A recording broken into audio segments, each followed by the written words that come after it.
Here, talk about the heart of the city because the heart don't lie, and Hmm. let them know what's going on. So let's go. That's right. That's right.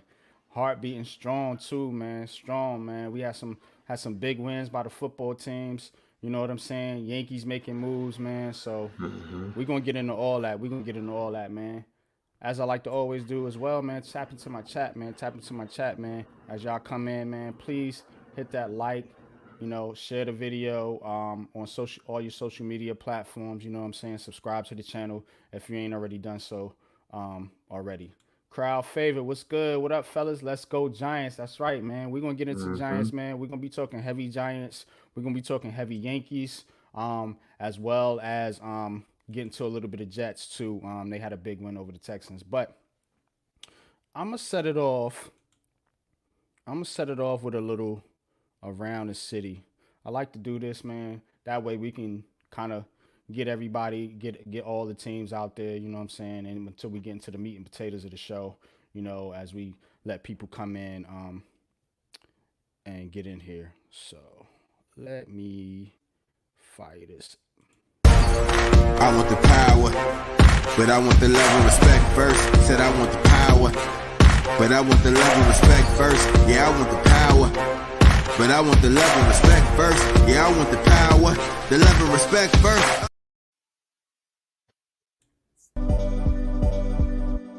All right, let's get into this, man. Let's get into this, man. Got my beats on. Let's go. Let's go. Let's go.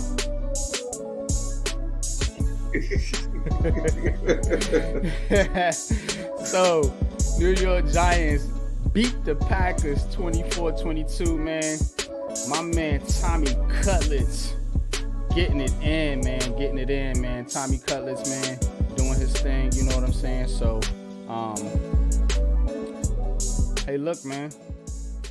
The Giants needed this win. The Giants were still in playoff contention. So, big win Monday night. You had Reggie Bullock kick the Randy Bullock, whatever his name is, kick the game Hmm. winning field goal. So shout out to the Giants, man. Great win at home in the front of the MetLife crowd. So, Coach, we're gonna get into this game deeper. But what's your initial thoughts, man, on this big time win by the New York Giants? Um, it just continues. Number one to show first and foremost everyone who was saying that the team is going to be tanking. You see right there, they're not tanking. This team is not about tanking for draft picks. They're about going out there and winning. Plain and simple. Mm-hmm. You're playing for each other.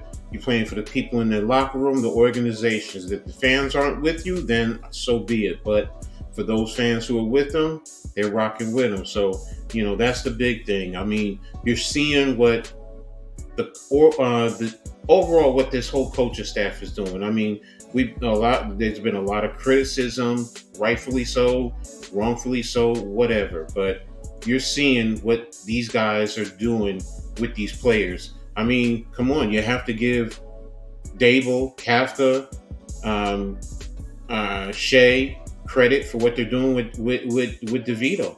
This is a Mm-hmm. third string undrafted free agent who's coming Facts. in, and every week you're seeing him playing a little bit better.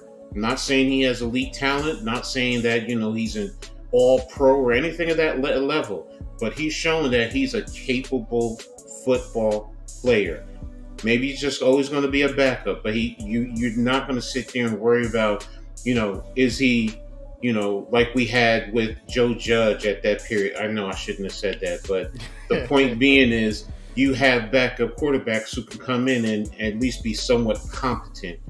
And, I know we'll talk a little bit more about, the throw to Hodgins and everything, but, one of the biggest things that I take away from this is how this whole team, the players, the organization are standing behind him. They're Mm-hmm. not just leaving him out there to hang, whatever. They're standing with him. They're playing for him. He's getting these guys to step up, So Mm-hmm. Tommy, cut him up, Cutlets Let's DeVito. go. That's Let's what I'm gonna go. call him. Tommy, cut him up, Cutlet DeVito. Keep doing your thing, bro. Absolutely, man. Philly Car special, man. Appreciate you joining the show. Says, yo, what's good, man? Big Pat in that building, man. What's good with you, bro? Says, what up, fellas? I'm still hyped with the Monday night victory. Me too, bro. You know what I'm saying? I had the pleasure to call the game with my man Pat, man. And yeah, man, we was stunned, man. Both of us. Well, salute, Wells. Appreciate you, man. Appreciate you joining the show, man. You know what I'm saying? We about to turn up tonight, man. But we got some housekeeping to do, so let me get into it. This is Heart of the City. We got to show all the teams some love. And how about these Jets, man? How about these Jets? Jets stomp all over the Texans and C.J. Stroud, pressuring C.J. Stroud. I think they sacked him about 4 times. Zach Wilson, hushing the critics for a little bit here now, throwing for 300 yards, 2 tutties. You know what I'm saying? No picks. So, hey, man, Jets still got a long shot to the playoffs too, man. You know, not a lot of people talking about that. You know what I'm saying? But what's your thoughts on this this victory, man, and the Jets, man? You know, bringing C.J. Stroud back down to earth. Look, it's not a matter that it's the Texans. The Texans were doing something. They were, they've been going out there and they're quietly showing that they're, a decent team. And that was an impressive win. And I have to be honest. That was an impressive win. The way they played and the way they went out there. I mean, it was just every time you turned around, and then Wilson. What can you say? I mean, yes, New York City has been waiting. Jet fans have been waiting. And could this be the breakout that they have been looking for? Because the kids showed that there is something there.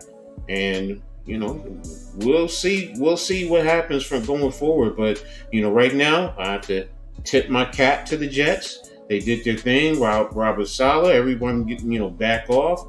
But like I said, Zach Wilson, and of course the defense. What more can you say? That defense just, they legit. Yeah, they for real. Exactly. Two even good defenses in New York right now. Yes. Like, both these defenses cooking. Basically. So, respect to the Jets this weekend for what you guys did. So, yeah. Much love, man. Much love to the Jets, man. You know what I'm saying? To all the Jets fans out there. New York Yankees, man. Cooking up a hell of a trade here, man. Getting Juan Soto, 25 years old, from the Padres, man. And this dude is legit. You know what I'm saying? He is legit, man. He is that player that we need. He is going to be able to take advantage of that short right field out there at Yankee Stadium. So, look, man. Juan Soto, man, on the mend. Now, the question is, can they do it again and get the top pitcher and Yoshinobu Yamamoto? I did my best to say that. What's your thoughts on this trade, Coach? Well, I mean, of course, Juan Soto, I mean, yes, you can question, did they give up a little bit too much, for them? What's good? But sometimes you have to, sometimes give up some things. And, realistically, for the opportunity to have a player like that coming in here and what he does to the lineup, first and foremost, he helps protect Aaron Judge. I mean, you really could not count on Stanton anymore, but he just adds to the lineup. So, now you think about it, you're pushing Stanton down to maybe the 6th or 7th position. That's a good, that right there in itself says, wow, the lineup is probably going to be scary. So, but yeah, the next phase is, getting some good, a quality number 2, because then everyone else will follow through, will fall in place from there. And then that changes the whole dynamic of this team. So, getting Soto and, bringing him in, and hey, could this be the opportunity for the Yankees to, introduce themselves, Yankee fans, Yankee Nation? He has family and friends in the area, so it's not like he doesn't know New York. So, can you get him coming in? And hey, there is that new strategy with contracts. Hint, hint. Could that be a precursor to saying to Soto, look, well, we could do this or that? So, but we'll talk about that a little bit later. We're gonna get into that. We're gonna get into that. That's a good tease, man. Yeah, man. What's good though? Mosley, what's up, man? Check it out. Now, a little bit of Mets news here. The Mets are in these rumors as well as I talk about the Yankees. I'm just more familiar with the Yankees. But the Mets are in these rumors as well for Yamamoto too. So got to keep an eye on the Mets. They were in the Ohtani trade talks as well. I mean signing talks as well. So ended up going to the Dodgers, but they lost one of their prospects here, Ronnie Marcio, and it's a big loss because he was going to compete for that third base spot in the starting lineup. Kid's only 22 years old, so prayers up to him. Shout out to him. Hope he gets better, man. But big time loss for the Mets, and yeah, man. So that's what I got on the Mets right now. New York Knicks. Knicks beat the Raptors last night, 136-130. Randall put up 34 points. Had one of his better games this season. But the big news with the Knicks, man, Mitchell Robinson out with the ankle surgery now, looking at 8 to 10 weeks minimum before he can get back. So, Coach, you the Knicks fan, how you feeling about this? I mean, number one about the win. Congrats on the win. Julius. Okay, Julius is Julius. You know, he seems to be getting hot, so can he continue? Everyone else, you know, is starting to fall in place. In that game, I will say this. Quentin Grimes put up some numbers for a change, you know, coming off the bench, you know, so, you know, it's a good there, but the loss of Mitchell Robinson is big. I mean, that's offensive rebounding, that's rim protection. I mean, teams basically didn't want to always penetrate down the lane because you knew Mitchell Robinson was there. So that changes. Yes, you're going to put Jericho Sims, because that's what they did. They put him in the starting lineup. He's not a scorer, but, you know, he's athletic. He's still young and developing, but you know, now it's going to be the time to really see and where does this team go? Because, you know, for the most part, you know, it's been said that they need a superstar. Really, they really do.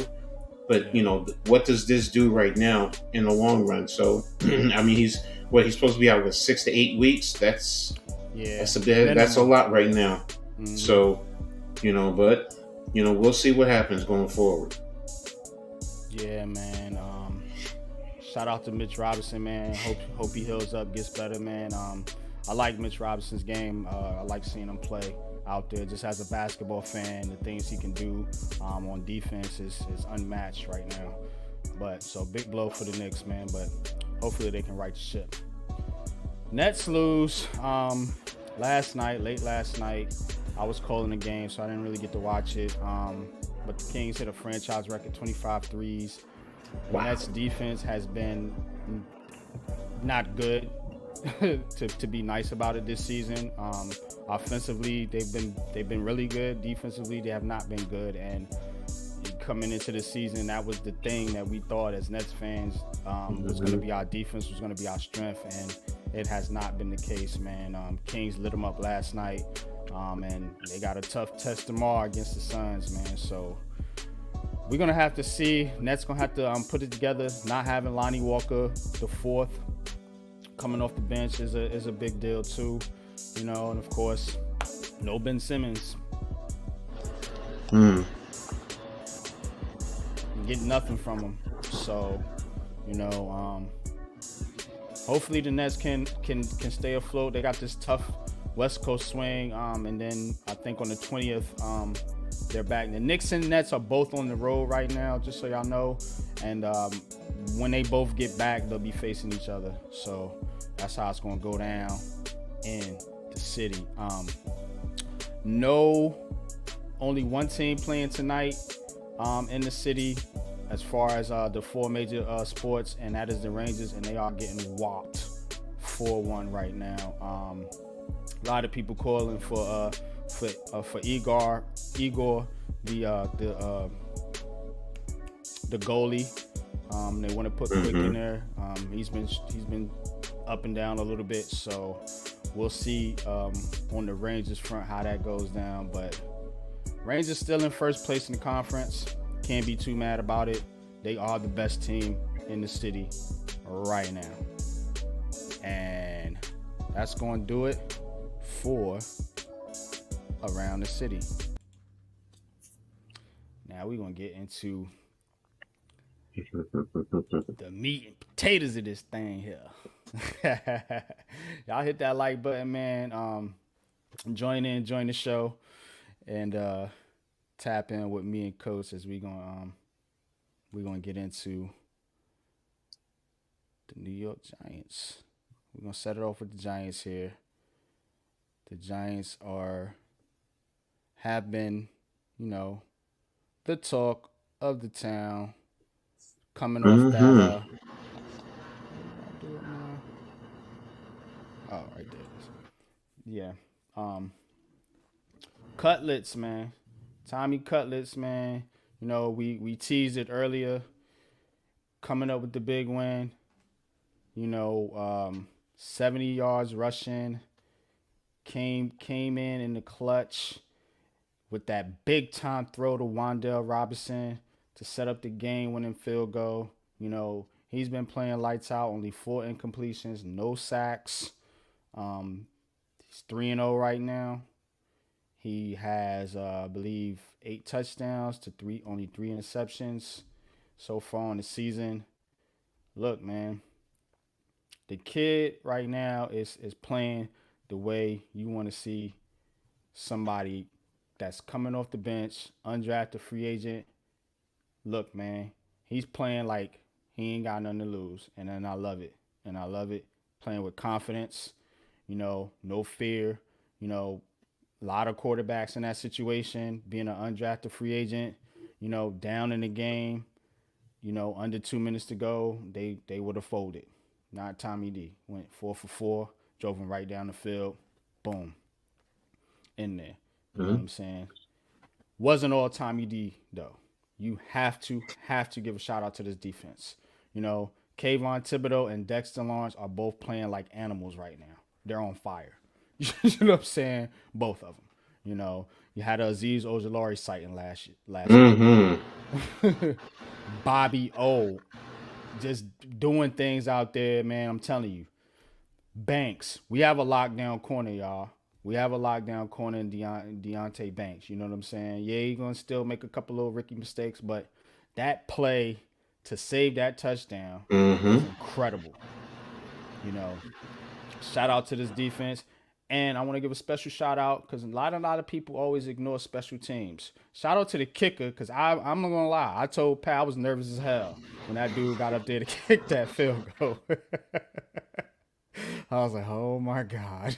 This guy misses.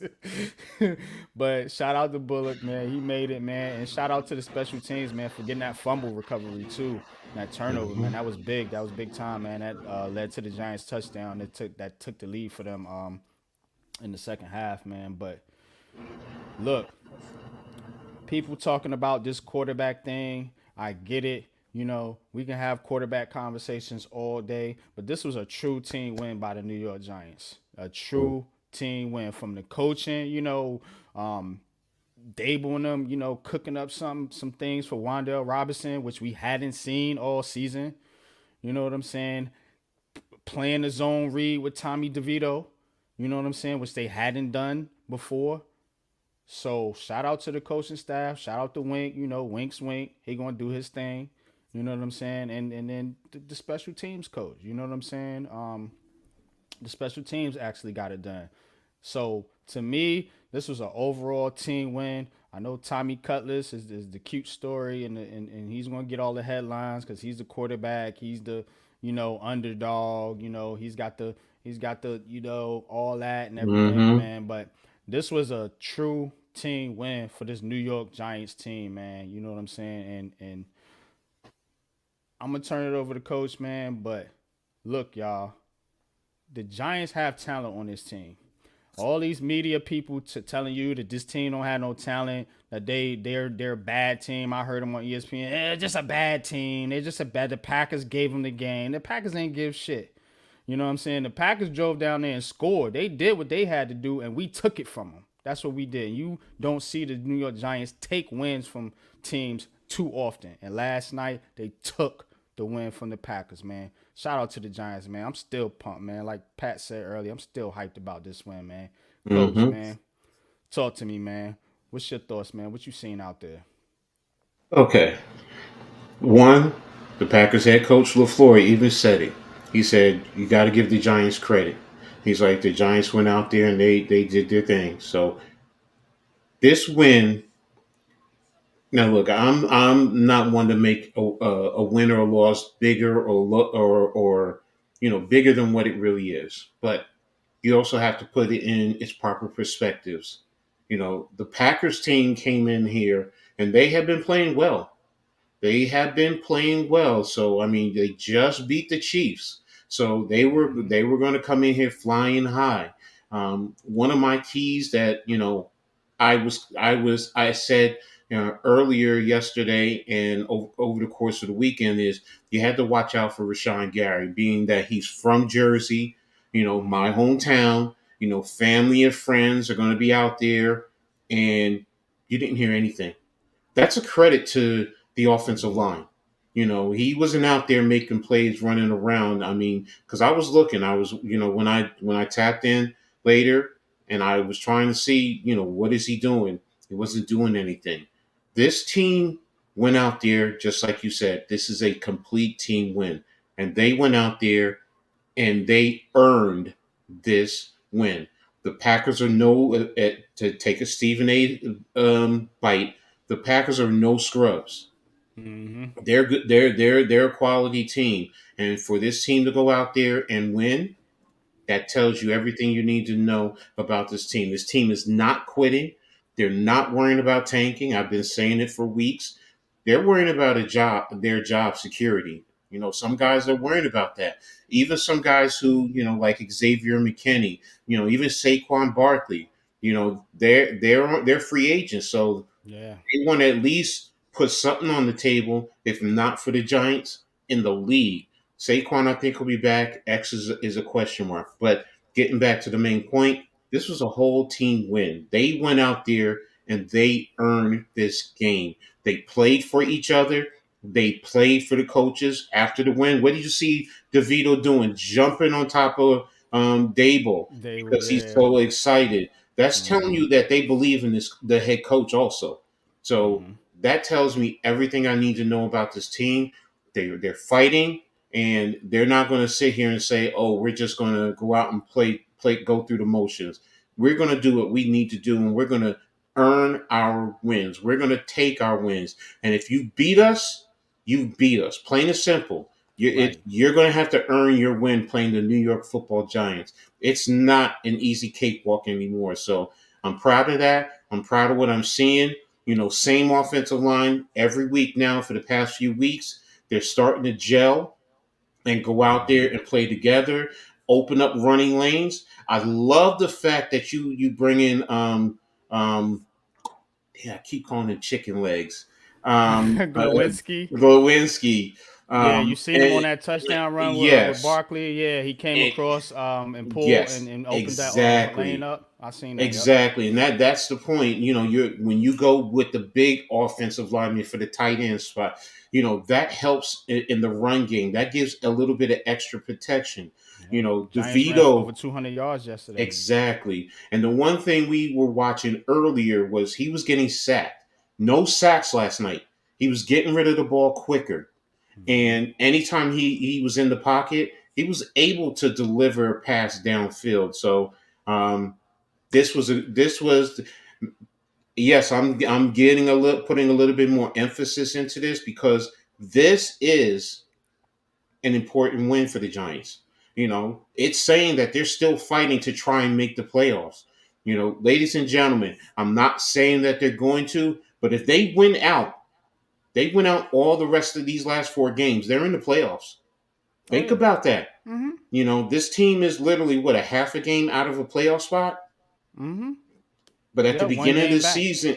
at the beginning of the season, it was doom and gloom, and we had 2 wins, and are they going to fire Dable and all this and that, and Caleb, whatever his name is, and Mm-hmm. the other one in North Carolina, everybody was saying, oh, I want this one or that one. No, Mm-hmm. this is what this team is. This is who they are. Yes, there are those who want the tanking and are upset about that. That's fine. That's what you want. That's how you believe. But this team and those fans who are really supporting it, they're not going to stand by idly and accept losing, because that's what you're rooting for. You're looking for a team to lose, and this team is not trying to lose.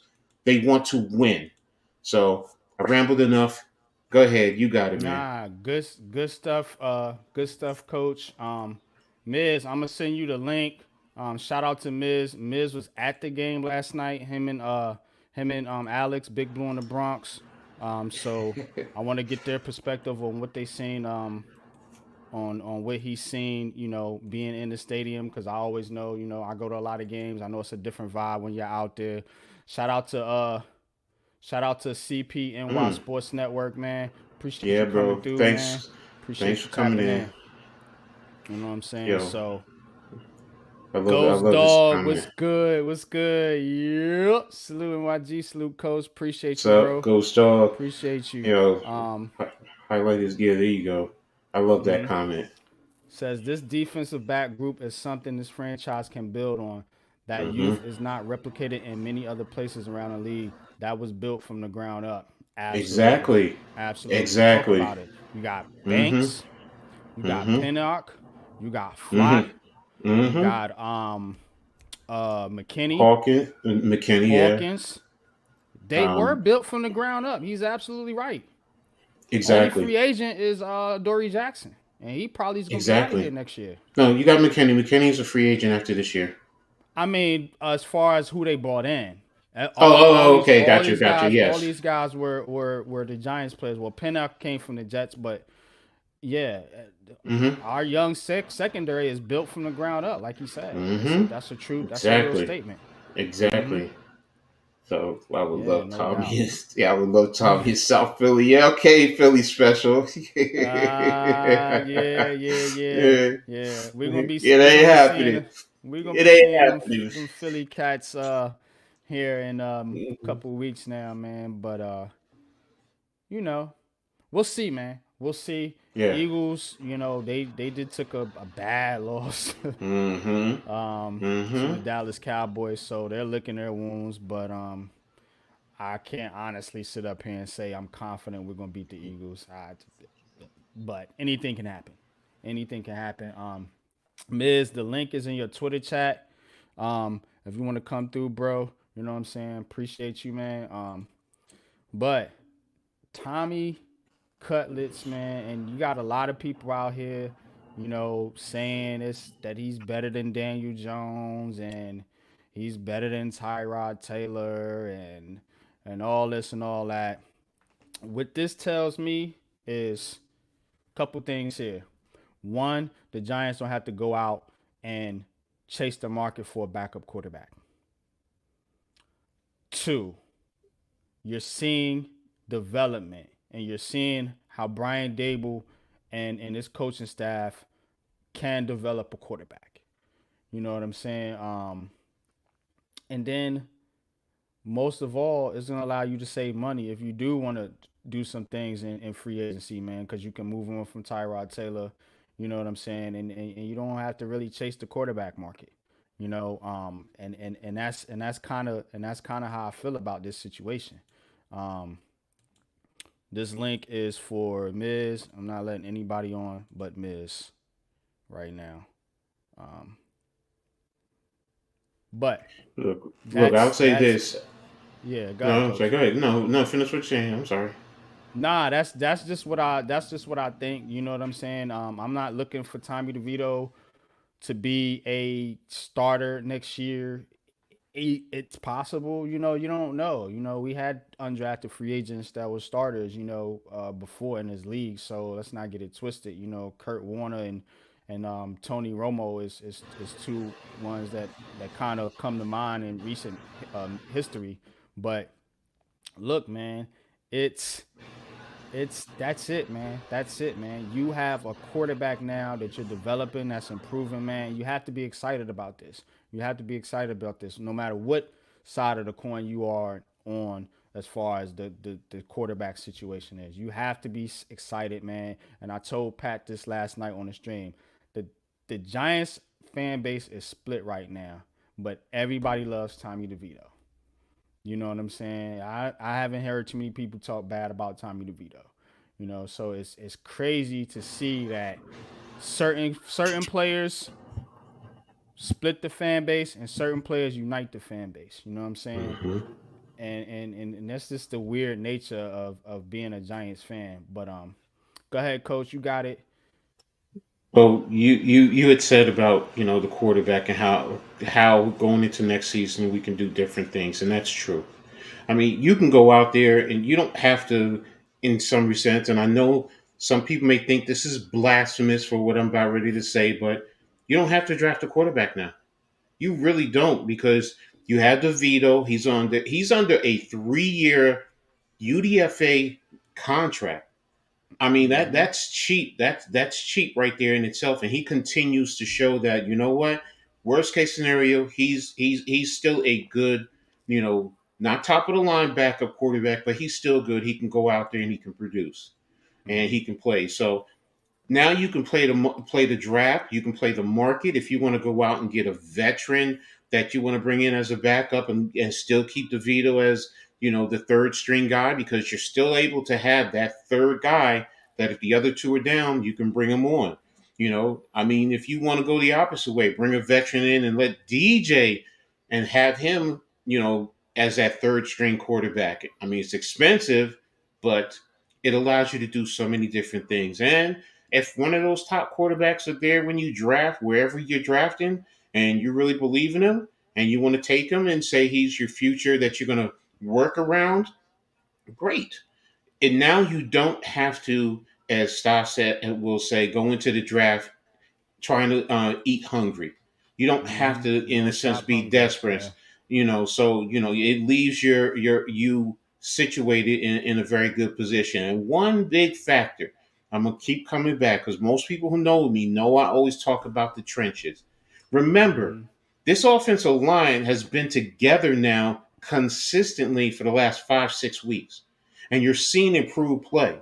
And when you have improved play with the offensive line, it allows the quarterback to do their job. It allows running backs to be able to run the ball. It allows receivers to be able to work a little bit longer and get open downfield. You're seeing that now because the offensive line, they're not rotating guys in and out.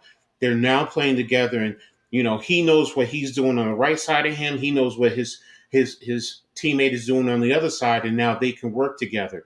They work in conjunction, picking up stunts, working on double teams to get down to the second level. So Mm-hmm. and that's the good thing that you see, and it allows a quarterback, whoever the quarterback is, if Yeah. it was Tyrod Taylor, you're not worrying about them getting those crazy hits, and that's really Mm-hmm. what it boils down to. So, but that's all I wanted to say about the quarterback. What's up, Niz? Hey, what's going on, Coach? Niz, What's up, what's good, NYG? man? Thank you. Thanks for having me on. What's going on? How are you guys? How was the game last night, man? How Oh, was that last night, environment in the stadium, man? How'd you feel, um, man? last night's game was a treat, man. I didn't expect it to be such a great game, man. That game was intense. Oh, stadium had energy, big time, man. Especially as the game went on, fans banging on the seats. Me and Alex Mm-hmm. had a good time together. I don't know how I ended up with Alex, but it worked out good. That's And what's up. um, I don't know. The stadium had energy. The Giants had to feel like they were going to win all game. It had an old school feel to it. It was great. The stadium was loud on third downs on defense. Hmm. And, uh, and this kid DeVito, man, I'll tell you the truth. There's something about him, man. I'm hoping we got something with him. He's got moxie, he got energy. He's bringing fire to the team. The players around him are playing hard for him, and Mm-hmm. he's got swagger and he got a confidence. It matters. It Hmm. makes a difference. He's get poised. His dude, his awareness in the pocket is damn good for a kid. Yeah. When he It's decides to go, he tucks the ball and then he goes. There's no double thinking or pump faking 6 times. His throws, I see a difference. A lot of people may not like this Jones supporters, but there is a difference. He leads receivers with his throws. He doesn't make them stop and turn around. And that's a because the last few years we haven't been getting a lot of yak. And you seen this kid last night lead receivers, especially on those post routes to Wandell. And you know what I'm saying? Like he puts the ball out in front of him, but he's got this zip on the ball. He's really accurate. That ball to Hodgins in the corner of the end zone was That was amazing a good throw. That was a dime. And the one to Wandell. on the Yeah. last drive was huge. Yeah, Yeah. Go look at Brian Baldinger did a great breakdown, and you see from the high angle, the all 22, you see how it's schemed and how it works. Where you had a clear out going vertical, you had the flat, and Wandell did a little V cut to the outside that it opened. And yes, DeVito put the ball right in the right spot that he could get the ball and then turn upfield and go. So uh, that like we said earlier, that's a that's everyone. That's the coaches calling the right play at the right time. They're seeing the field, they're knowing what's going on, they understand what the guys are doing. The guys themselves, the players, they're able to understand that and they're able to see it also, and they're able to get open, and the quarterback offensive line giving him the time and to be able to get down. And Miz, you just said something. He's not sitting back there waiting any longer. He's just, getting his reads. He's processing a lot faster. And then if need be, get downfield. Just go. And he's running with a toughness. I mean, that one play where he ran and he lowered his shoulder into the defensive Yeah. back. Yeah, we're probably all going to say, no, no, get down. But no, he's showing that he's tough. And he's tri-state tough. He's Jersey tough. He yep. was like that in high school. I'm serious. If y'all go back and watch him in high school, he was like that. He was like that up in Syracuse. Now he wasn't always accurate, but he's worked on it. And even at Illinois last year, he continued to work on his game. And I've watched him since his freshman year completely in college. And you see the progression. And this is just his first year in the NFL. So Miz, excellent point that you brought up there. Sorry to steal your thunder. So, No, you didn't steal my thunder. I'll tell you, when you notice when he decides to run, how he moves the ball to the left arm and tucks it in, like he becomes a running back. Some people are complaining, you got to keep the ball in the right hand in case something opens up and then you throw it on the run. No. That's how you get stripped. He's doing the right thing because a lot of his runs are up the middle. So, just keep the ball away from wherever the defender is. That tells you he's running too. So, I'm sorry. Go ahead, Miz.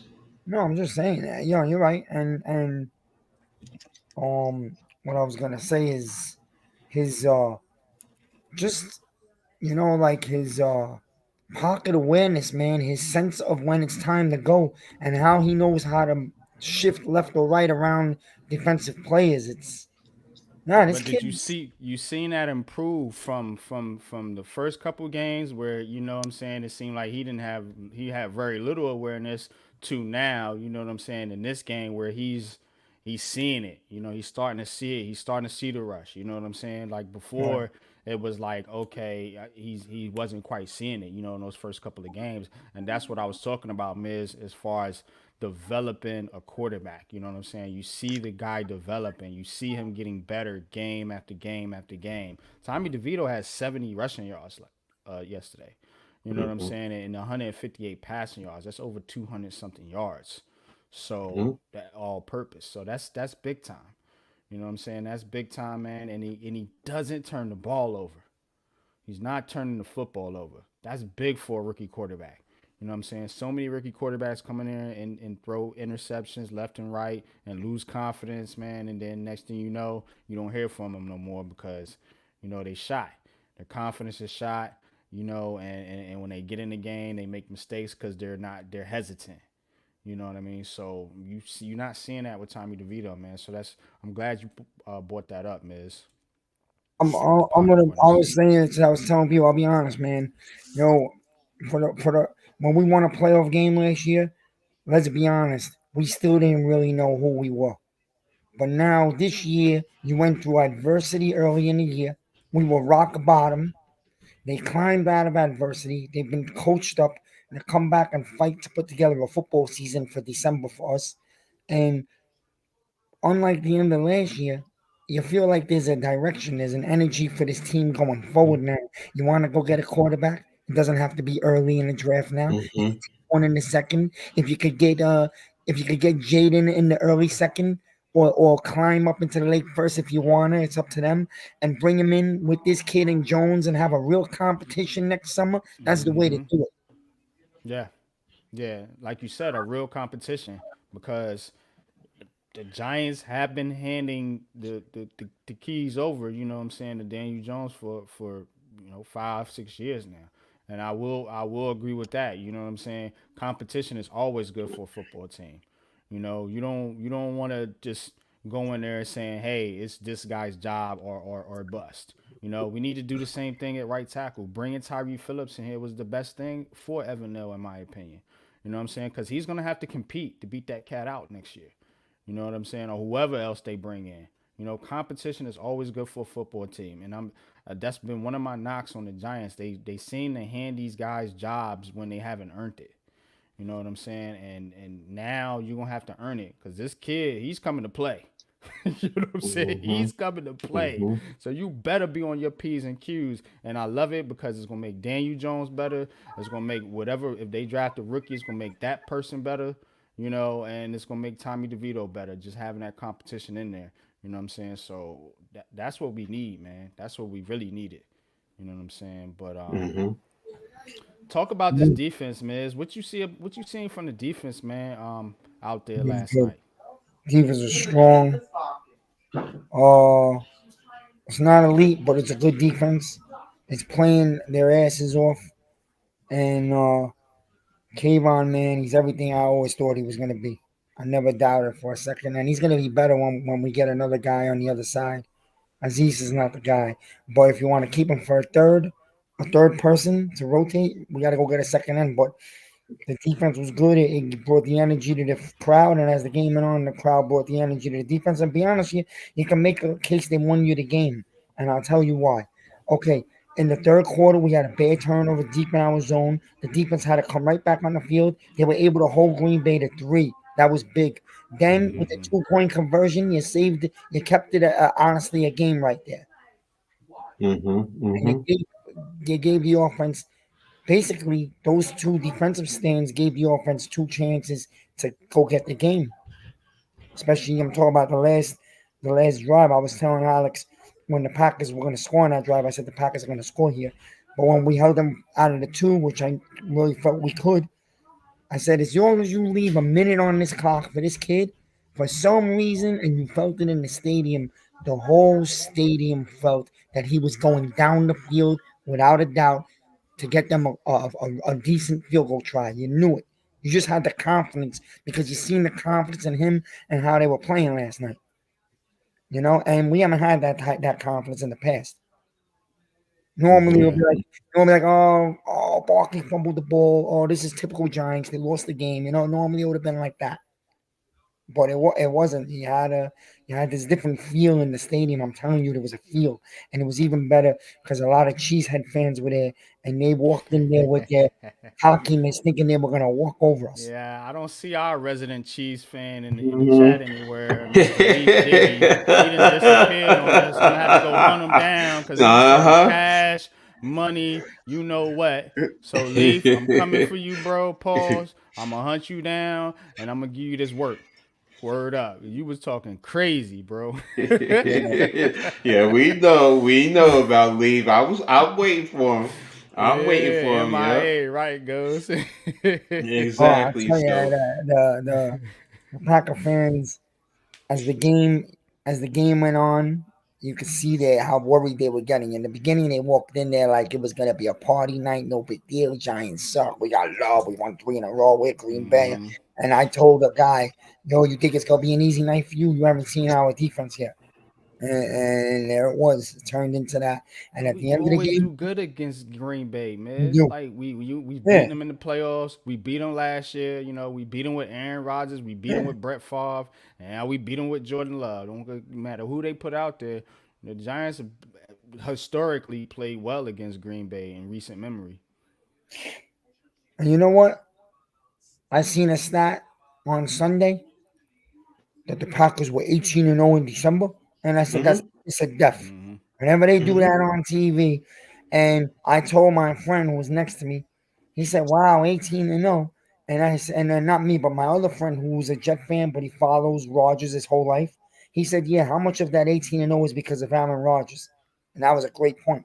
It ain't no little Mm-hmm. flaw, all right? It was Rodgers. Yeah. Well, you Yeah. also have to factor in the other stat too, that we ended that stat, but we also ended our prime time, losing at home Yeah, stat too. So, that monkey is off the back too. So, and that's a good thing. I mean, you made a good point about DeVito that last series, because yes, I was in a space, and there were those who, when Saquon fumbled, it's like, oh my gosh, and they're crazy and we lost, and I kept saying to him, I'm like, no, stop it. I said, you gotta let that play go and move on to the next play. There's plenty of time. We can still go down the field and do what we need to do. And still, it wasn't an easy, when they ran that fumble back.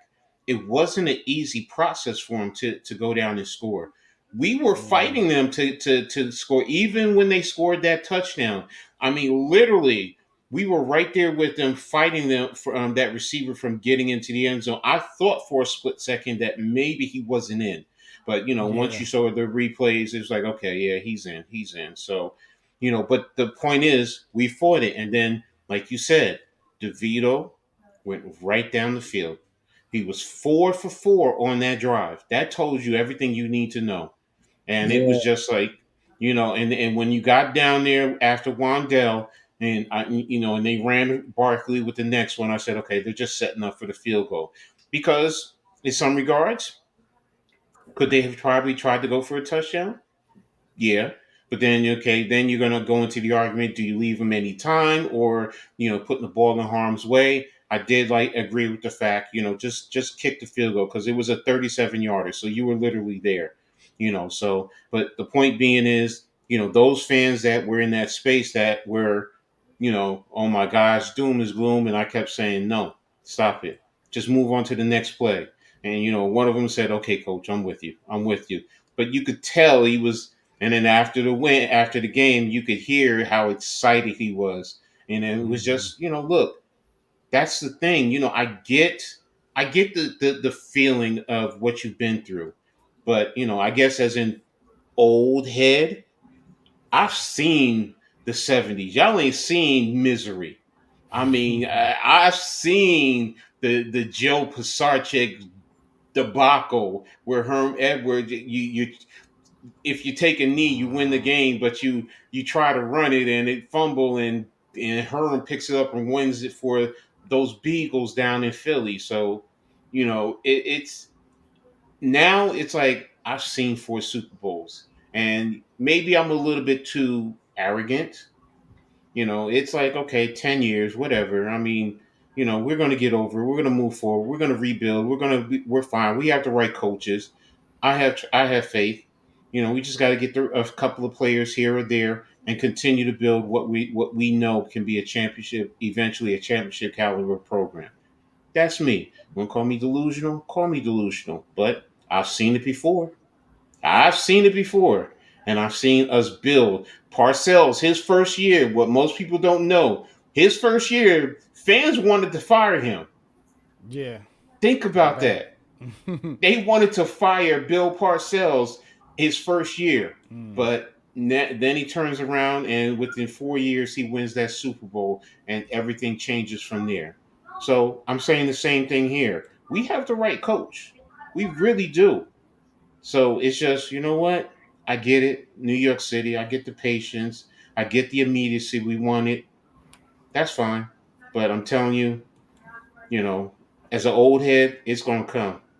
is going to come, and it's going to be like a pimple when you keep squeezing it, and it finally erupts, and it's like boom, and then you feel such relief afterwards. Kind of the same thing once it get going, because remember, it wasn't too far off. We were there, and we got those Super Bowls, and Right. there. Yeah. So And yeah, Miz, you there with me too, so you know what I'm talking about. I know. now They'll come out of it. people. When they come out of it, they usually be good.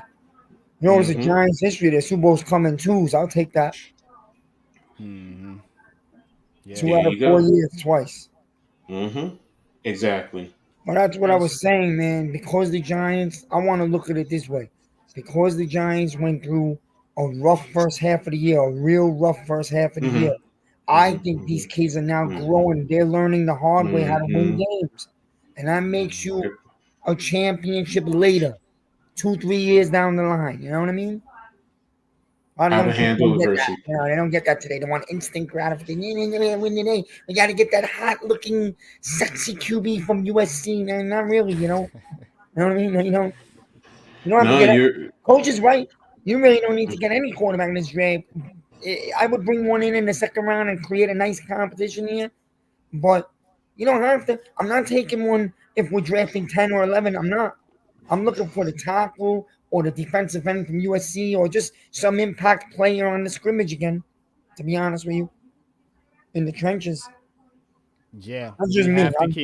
we have to keep building in the trenches, man. Like you said, because despite Tommy DeVito's heroics, he still got pressured on 48% of his dropbacks. So I mean, the line is still. And me and Pat was watching it. They weren't getting no push hardly in the running game. You know, set for maybe a couple of plays here and there, but this Giants team isn't fixed. You know what I'm saying? Just because Tommy DeVito But you're is playing starting to see a well. direction, right? And Yeah. that's positive. Mm-hmm.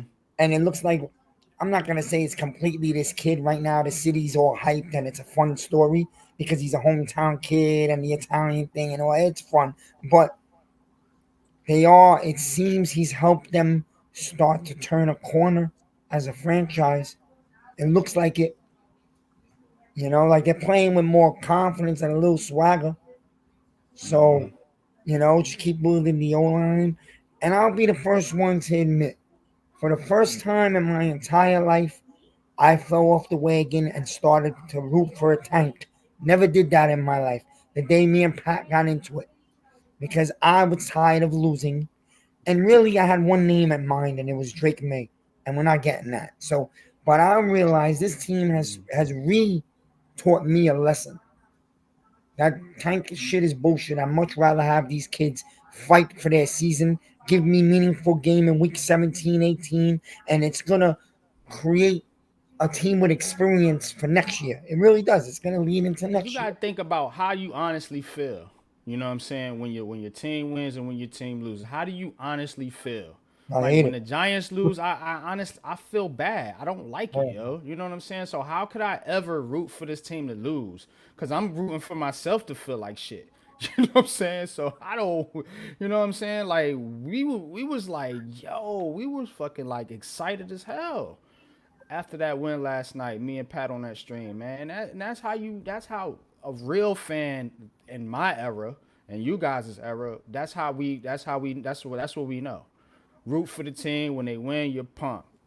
I can talk shit today. I can talk crap to Leaf Diggy or any of these Packers fans. You know what I'm saying? Instead of putting your head down, taking all this crap that this team been taking for this whole season.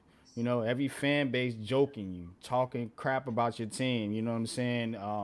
Just dragging the Giants through the media. You know what I'm saying? Now today on national media, everybody, oh man, this Giants team. You know what? Y'all stay over there, cause when we get good, that's when I'm gonna say, told you.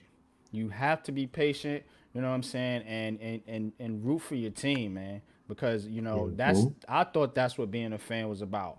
I didn't thought being a fan was so analytical. Like what is where these fans come from? These analytical fans. You know, well, the percentages say if you take a quarterback in fifth and then you take a quarterback in sixth, and the percentages say that, like, I don't care about the percentages. I care about football. I care about winning football. You know, I grew up in those Giants eras, you know, for the 4 Super Bowls. I was alive for all 4. You know, Mm-hmm. so look, I don't get with this losing mentality. I don't get with it. I really don't. You know what I'm saying? So a lot of these fans that want the tank and they want the quarterback, cool. You can want what you want. Doesn't mean you're gonna get it. And if you don't get it, what you gonna do? Switch teams? Because that's what I see a lot of them doing. And let's talk about this. This Giants team, I know people don't want to hear it. People think I'm delusional, but we're 1 game out of a playoff spot. After all we've been through, we're 1 game out of a playoff spot. Is it a long shot? Yeah. But it was a long shot for us to beat the Packers on Monday night, wasn't it? Mm-hmm. So you don't know. This is the NFL. This is the NFL, man. And to me, I'm rooting for my team until the season is over, until we moving on to the next season. And I'm gonna keep rooting for them. Ain't nothing gonna change with me. So you fans that want to flip flop, you know, they even got somebody on there called Flip Flop. This is a name, Flip Flop. That's what they doing. It's perfect. You know what I'm saying? Y'all guys, that's what y'all do. You're flip floppers. 1 minute you like the team, 1 minute you want to go root for the Cowboys, or root for the Eagles, or root for whoever the Giants are going against. It's sickening, man. You know what I'm saying? That's just a losing mentality, and you can't be in my presence with no losing mentality, bro. You know what I'm Mm. saying? You No, can't. You cannot. You know what I mean? no. Let me get into a couple of these comments. D Dan, what's good? Yo, What's BBK, up? what's up? What's up? What's up? Neymar, what's good? Tommy DeVito is my boy. Let's go, Tommy Salami. Got a victory yesterday. Tommy Mm. Salami, ice in his veins. D Dan says, bought my tickets for the Saints game this morning, driving from ATL to see our Giants in action, man. Man, Mm-hmm. that's what's up, man. You know what I'm saying? I hope you enjoy the game, D Dan, man. You know what I'm saying? And be safe out there, man, and have fun, man. Have fun, man. Root for your team. Enjoy the That's all. stadium down there in New Orleans. I heard it was a really nice stadium. I want to go down there and see a game one day. So hopefully you can come back and tell us how about your experience out there, man. So salute to you. Right, Ghost, man. The W's feel good, man. Don't you want to win in life? Or do you want to lose to? I mean, I don't understand that, man. I really don't. Been a long time. I almost forget how this felt. Right. Yeah. It says, guys, can we win against the Saints with Tommy Salami? Will get us a victory on Sunday. You absolutely can. The Saints ain't playing that well, and if you legitimately want a shot at the playoffs, you have to beat the Saints. Now, doing that in New Orleans is tough. I ain't going front. That's a tough place to play. It's always been a tough place to play, and it's always been tough, particularly for the Giants to play in New Orleans. You know what I'm saying? The crowd noise and everything. So it's not going to be easy. They have to have a good game plan, a solid game plan going into that game next week. You know, because it's going to be loud and raucous. You know, the Saints have been down a little bit, but you know they're still a solid team. You know, especially on defense. So hey, we'll see. We'll see if the Giants got a couple more in them, man, and they can pull out a couple more wins. My barometer was 7. You know, just given everything that happened, I think if Brian Dable gets this team to 7 wins, I think it's remarkable. You know, I really think it's remarkable, man, and because just look at what we've been through. You know, we was what 2-8. You Mm-hmm. know, so hey, you gotta respect that. You gotta respect that, man. Um, Chris Rand says, right, we need winning culture with these young guys in the organization. Look at the Steelers and Ravens. They don't take right every year. Every year they're in it. You know, every year they're in it. Seattle's becoming like that. You know, that's another team. You know, they're always in the mix. You know, and hey, if you can get in, you have a shot. So that's, and especially if you the Giants, we can get in the playoffs. I feel like we always have a shot to run the table and take it to the distance. You know what I mean? Remember, says my record for this year was 9-7. Yeah, I had high expectations at the beginning of the season, but coming back down to earth, I was telling coach, I said at this point, if he can get him to 7 wins, that's good. That's remarkable right there. You need two more. That's You right. should be able to pull that out. Because Oh yeah. think about it, we only won 9 last year. We only won 9 games.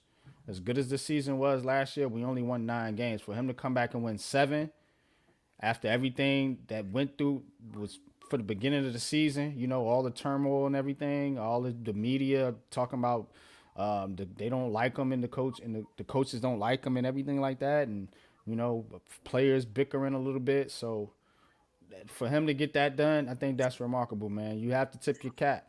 You Oh have yeah. to tip your cap. Um, He's good. Dabo's good, bro. Dabo's doing a great job. A lot of his DeVito is Dabo, man, coaching him. You see what he does with these quarterbacks. I think the Giants can definitely steal one from the Eagles. I could see that coming. And I we'll mean, see. it's It about depends what he do time, with the man. Saints. I mean, you can't lose to him forever, can you? I mean, at No, some they're gonna point you go got to hard beat after this. them for one of those games, definitely. Yeah, yeah. At some point you got to beat them, man. At some point you have to start competing in this division. Yeah, you got Washington's number. We all know that, but you gotta do something against Dallas and Philly. At least get one from one of those. You got swept already by Dallas, so that's out the window. At least get one.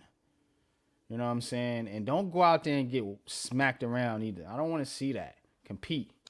You know what I'm saying? Make it a close game. You know what I'm saying? And that in itself could be a moral victory, as they say.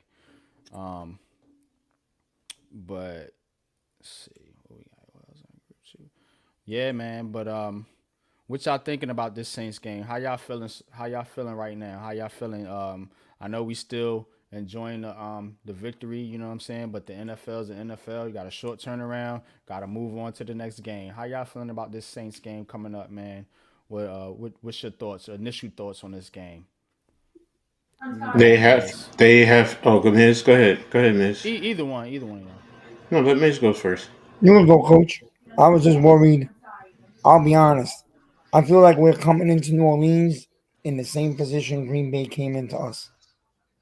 And I'll leave it at that.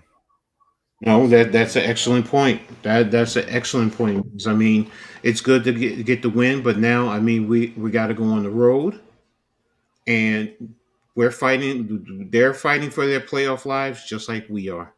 So you can't take them lightly. You have to respect them.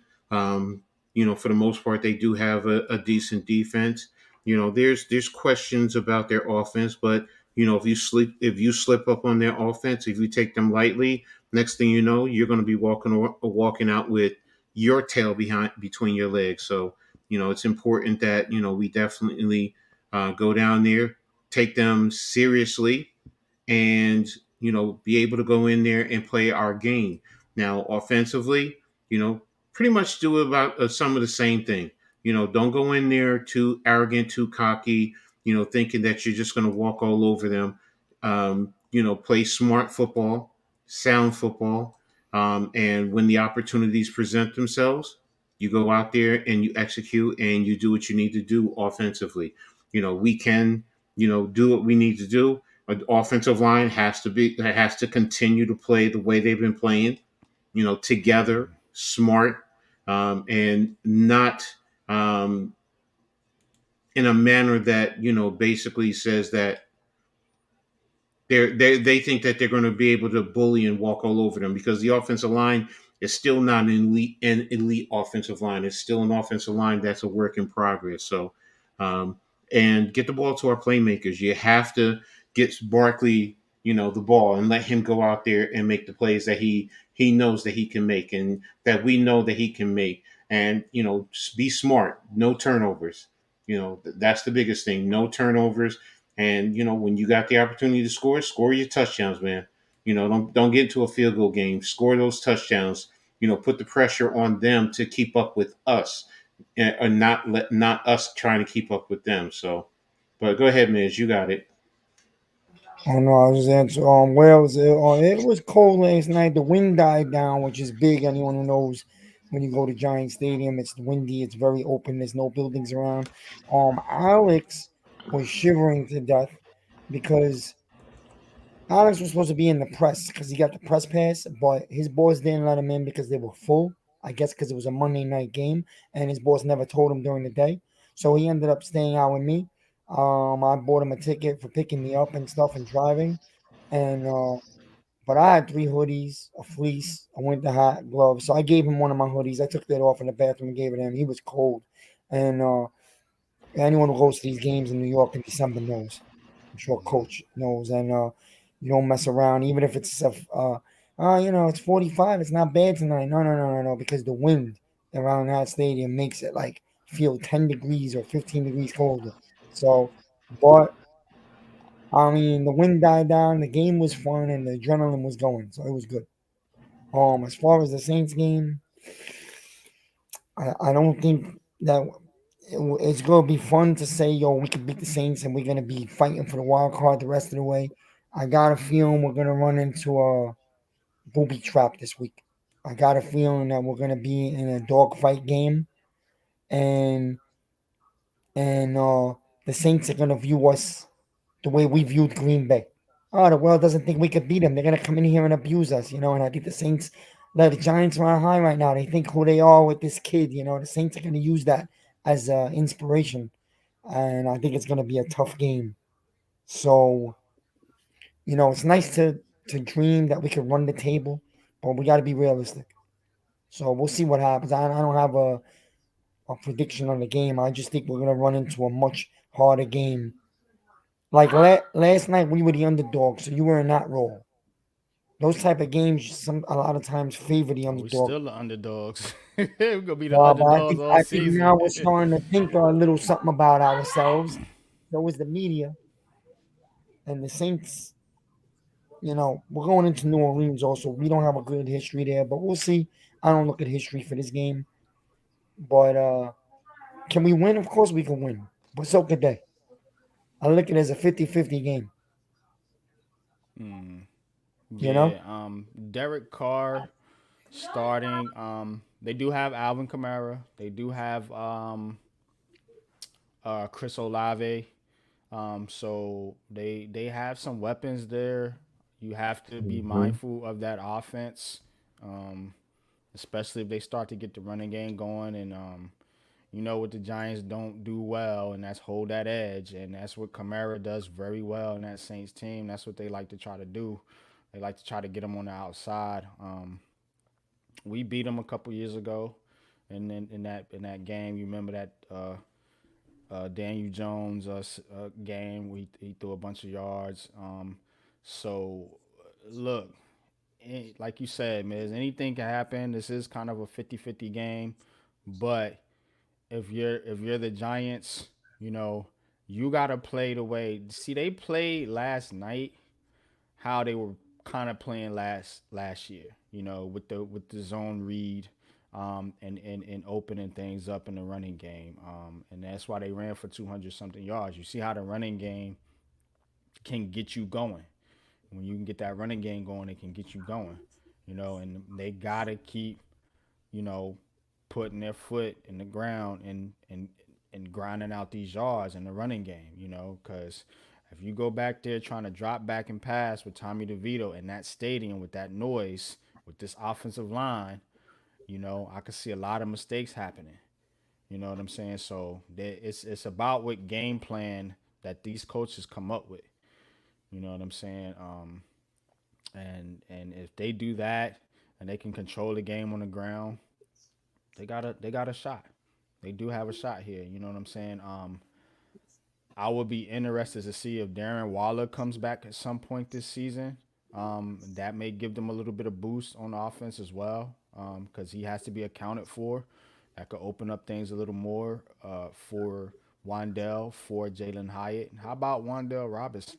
A lot of people talking about Wandell Robinson, man.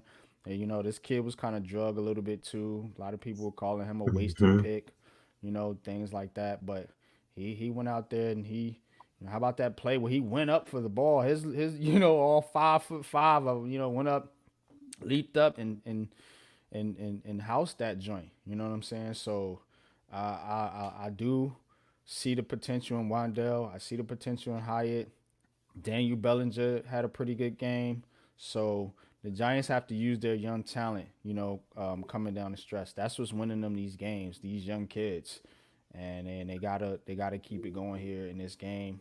I give them a shot to win. I don't know how I really feel about this. I want to see who's playing and who's not playing. If Evan Neal comes back, maybe they can get the running game going a little bit better, because they that side with Phillips is they're not getting a lot of push over there. You know what I'm saying? So they do need Evan Neal. A lot of people were down on Evan Neal, myself included.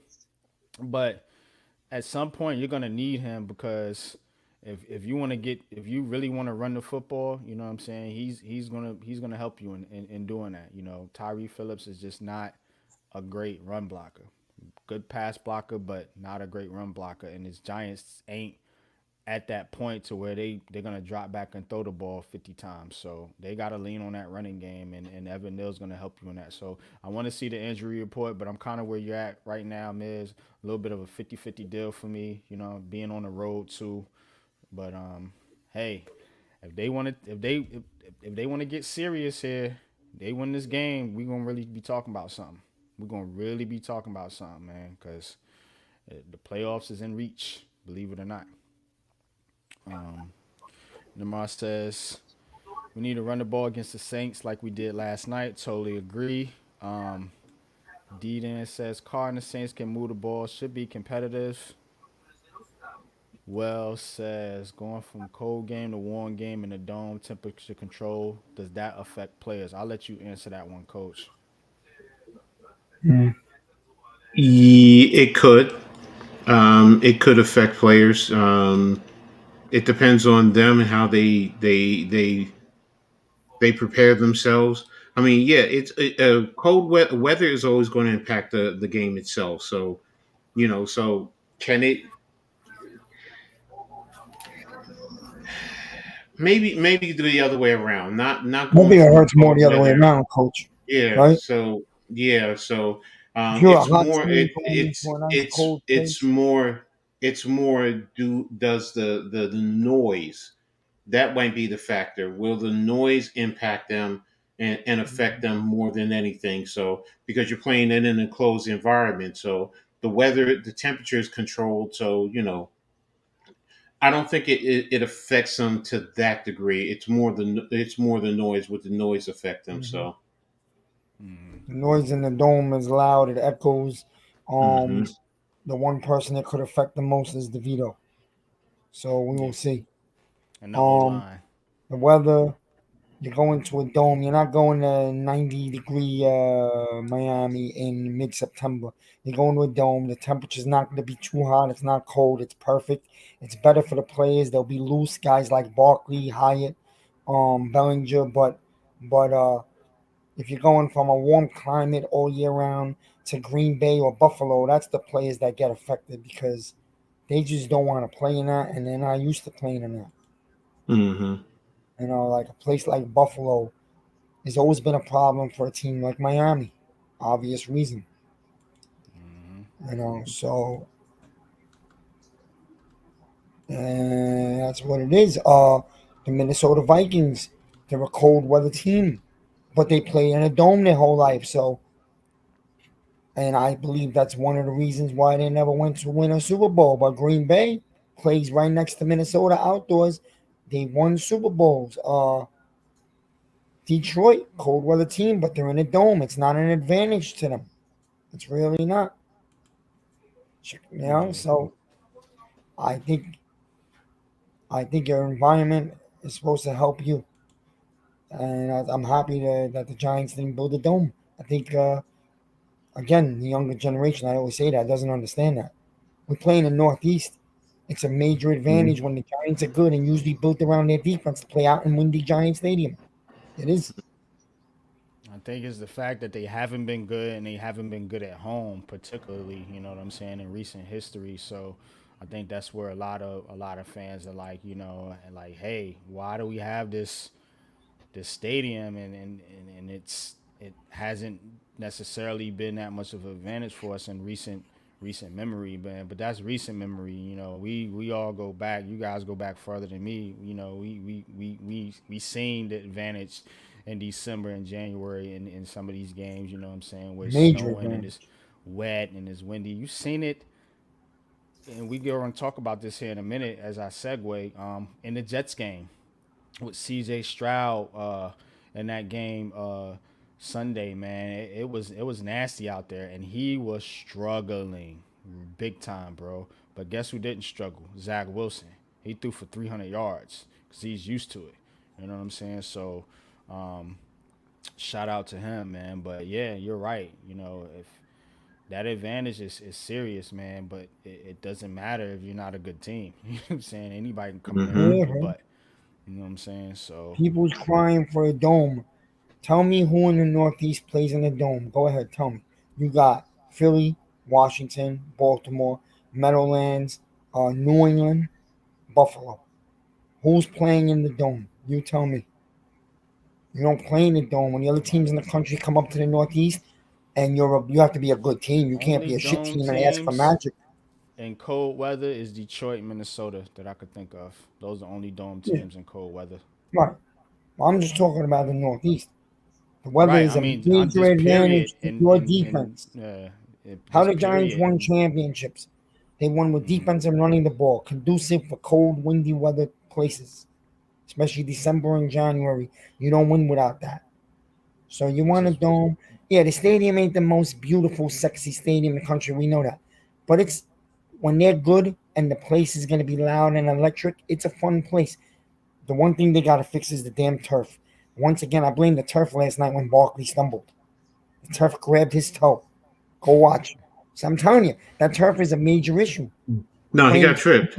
He that got defender grabbed it. I was gonna the say, yeah. defender grabbed his foot, tripped him, and he was stumbling yeah, off of that. Yeah, because the Yeah. question was, is that the reason why? Is that Could you down by could you say contact? Yeah. Barkley could be down by contact? Because that was a debate, but it Yeah. was just I like, mean, I think even because he stumbled even another 6 or 7 steps, right? So I think yeah, even Ryan Clark said that he thought he was down. One of them ESPN guys, I think it was yeah, Ryan Clark, said that he thought Barkley was down on that play, and we did too. But at the end of it, when I seen that he had stumbled like 5 or 6 more steps, I was like, yeah, they're gonna call that fumble mm-hmm. because yeah. because the Uh, defenders literally jumped over him to avoid touching, touching him down and at that the end made of it that look play. good for them. But at the end of the Hmm. day, like I was telling Alex, yeah, that's a blow. But the fact, and you're gonna laugh, but this is the truth.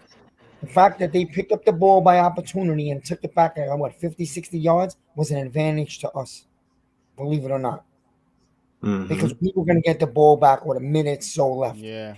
Where if they Yep. started on our 10 and had to go 80, 90 yards, and they did, we would have lost. Hmm. Yep. That's what I'm Nah, saying. that's So that's a things worked that's out a for a reason. that's a damn good observation right there, man.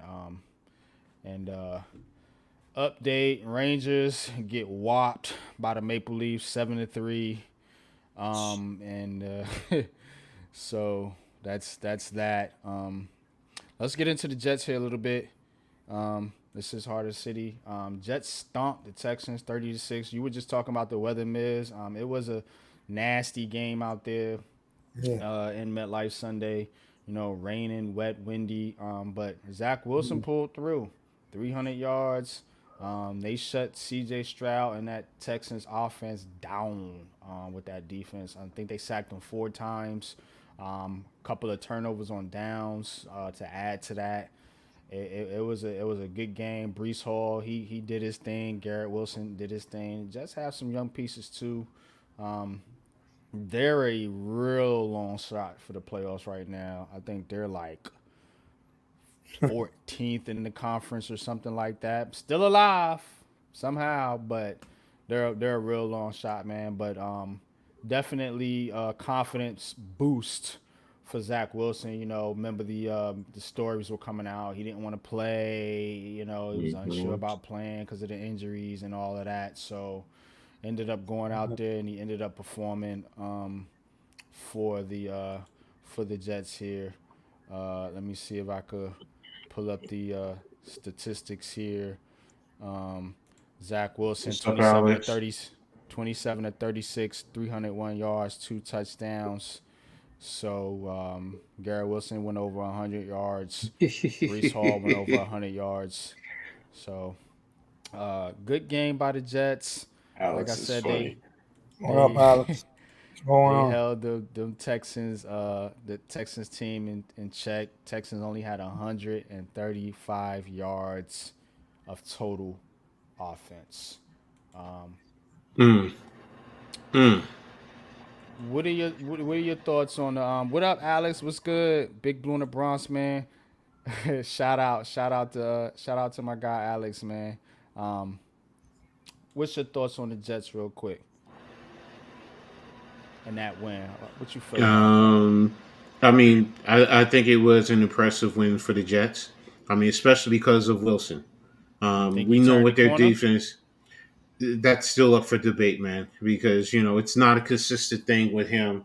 It's just look, he played well in this game. You need to see it consistently for him. You got Miami next. I mean, that's going to be a big thing. So, and they're coming off a big loss. So, um, but defensively, we knew their defense, and yes, they were playing against a rookie quarterback. But C.J. Stroud has been playing well all year. D'Amico Ryans has that Mm-hmm. team playing well. Their defense is still fairly respectable, while it's not the elite of the elite. But for the Jets to do what they needed to do, especially throwing for 300 yards, I mean, Mm-hmm. that's why I say it's impressive. Plus, like you said, the weather, and it just seemed like Wilson, that weather was no problem to him. But Yeah. Stroud just seemed to struggle a little bit. I mean, overall, that whole team seemed to struggle. And again, the Jets, an impressive win for them. I have to, as I said in the beginning, tip my hat to them because they went out there and took that win away from Houston. Right. Mm-hmm. Yeah. Absolutely. Well said. Did you see DeVito's agent? Yeah, man. Yeah, he Yeah. looked like he looked like a Goomba. Yeah, yeah, he definitely did. You look like Tony Soprano's left wing man. Yeah. Yeah. They said Yeah, man. he going strong on merit and giving Tommy DeVito a contract. The mafia quarterback. So I don't know. hey, They should just if Yeah, it if but man. it gets serious with this DeVito kid, if it goes that way, he should probably start cutting the acting and all that stuff down to be taken more seriously. Right now, they're having a little fun with He it. It's said a he's show. legit. Like, that's who he is from Yeah. reports. He said it What's ain't. his agent doing on the sideline? Tell me. agents are always on the sideline. Yeah, that's what I was It's just told. that he was dressed up. Sometimes, most times, the agents are, they're dressed down a little bit more. But you always see people further on down around the sides, around the back of the end zones, swinging around. Sometimes, those are also, some agents and so on and so forth because they got to check on their investment. Their players are their investment. So so it's just that he was dressed up as some people said he looked like mafioso, and one person said he looked like he came from a Michael Jackson video. So I was just like, oh, okay, whatever. Look, leave the dude alone. That's his style. That's his style. I ain't mad at him. So, but That's hey, funny. yeah, Yeah, yeah, I'm yeah. I cool with it. mean, listen, I don't know. Whatever. Who cares? It's all for fun. I mean, the Jets. That's a good win for the Jets. Um, they're gonna get an angry Miami team this week, so we'll see. Good test, and they play Washington the week after. I think the Jets could get a win right there. So, um, with the Jets, they're gonna run it back next year. We all know that they're gonna run it back with Rodgers this time, and we'll see what they do. They don't have a lot of money, but they want Adams, and I think they should definitely draft a tackle. if you are gonna go all in with Rodgers. We'll see what happens. I looked at the Jets schedule. They have 2 more wins there. I think they could beat Washington, and I think they can beat New England at the end of the year. Yeah. Looks like New England is out on Belichick. Rumors are starting to circle. So we'll see if he wants to stick it to the Jets one last time. but but yeah, you're right, man. They if they're gonna run it back with Rodgers, they definitely have to improve that offensive line. You know what I'm saying? Because that defense is legit, and they do have weapons. They're gonna have to do something with that offensive line, man. So I think tackle would probably be the pick for them, Hmm. if I had to say so right now. Not So there. Yeah, yeah, the kid from Penn State or Alt, if they're there, one of those two. mm-hmm. Based on I where they are was right hoping to now, get one yeah. of those two, but I really wanted one of those two. But we'll see what happens. There is a Yeah, bunch of other tackles in this draft too. There's like 7 of them that are yeah. But supposed to go in the Me and first two Coach was rounds. looking They're at one great. from Washington, but yeah, I would, yeah. yeah, I just Fasano. for yeah. Mm-hmm. You can get him and what's up, Grega? And even move him inside the guard if necessary. What's good, But bro? What's good? Thanks for joining the show. Appreciate you. If you don't mind hitting that like and subscribe button for us, appreciate you joining in. so it's but you can get them. You know, there's plenty of linemen. Hell, I mean, the two that I'm going to be checking is Fashano and Christian Mahogany, offensive guard from Boston College. You know, you can Mm-hmm. probably get him later in the draft. You know, big kid, nasty Jersey kid. Played at Paramus Catholic, so you know he knows the area. So um, but yeah, I'm with you guys as far as getting offensive linemen and getting good quality offensive linemen, also building depth along the offensive line. So this way, you know, going forward, you know, somebody goes down, you can plug someone in and not lose anything. And you know, if you're bringing back Pugh also as another guy to either come off the bench or you know if you feel he's good enough to start, whatever. But you know, that's how I'm looking at the offensive line. If I can get Fashano, man, if you haven't seen this film, all I'm going to say is just go watch this film. That's all I He's can a say, football tell you. player. Yeah, Yeah. The kid he's a plays football left player. tackle, but when you see him move, whew, and he moves people too. So, And that's what we need, man. That's what this Giants team needs, man. Like I told Pat this, man. I want this to be a running football team. Like let's get back to Giants football. Let's let these fans want to get cute and they want to get this quarterback and they think they're going to throw 50 times in MetLife in December with Caleb Williams or Drake May or one of these quarterbacks, man. I've been doing my homework on the quarterbacks. Not overly impressed with any of them, to be honest with you. If I had to pick a favorite, it'd be Jaden Daniels right now, just because what he adds to the running game, and I feel like he'll be an easy transition into this offense right now. Um, with him, DeVito, and Jones, they can pretty much all run that same type of offense, that zone read option type offense. And I think that's the kind of team I would like to build with this Giants team. You know what I'm saying? A running football team because look at your competition. They all run the football. The Eagles run the football. The hmm 49ers run the football. Dallas can run the football. Detroit runs the football. They all run the football very, very well. Green Bay, they were missing Aaron Jones last night. That hurt their running That's game. crazy, man. So, you know what I'm saying? So look, these teams ain't getting cute. You know what I'm saying? Everybody wants to be Kansas City. Kansas City is an outlier. And even they look pedestrian because they didn't have Pacheco. You know what I'm hmm saying? That's what we talking about.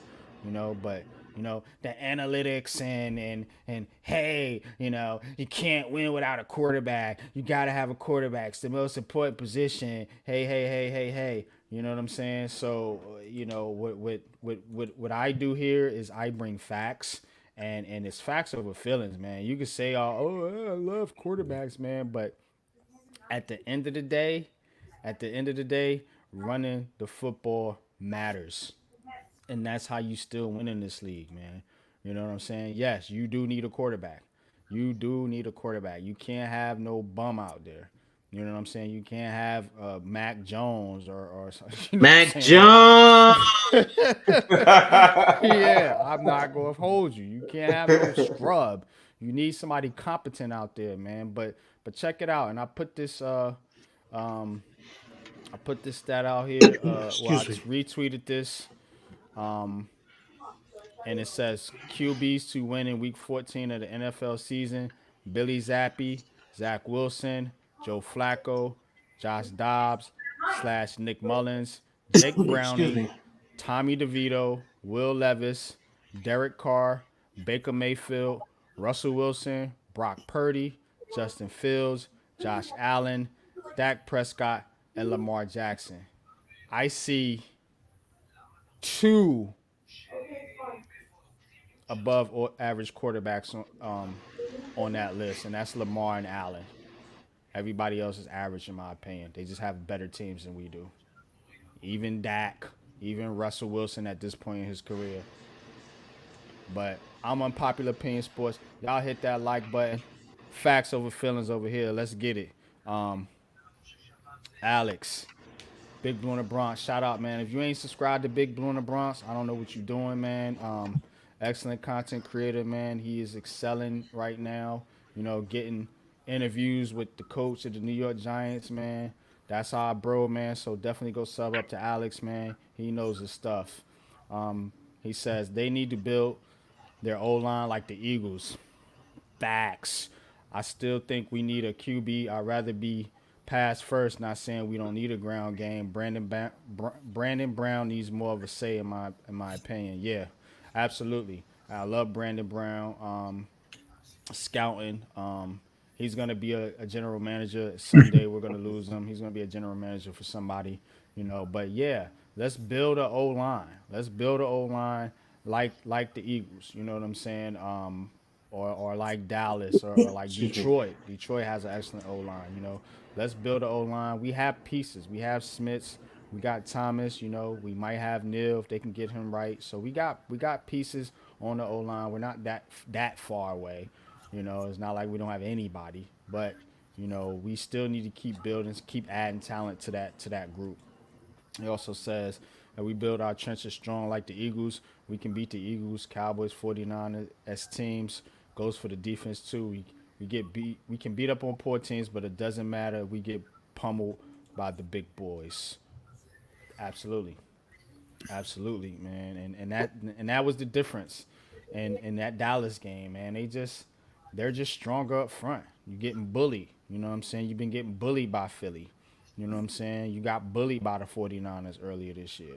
You know, so that has to stop, you know, up front. Even going back to last year in that Detroit game, I thought they got bullied up front. You know what I'm saying? These teams are building strong in the trenches.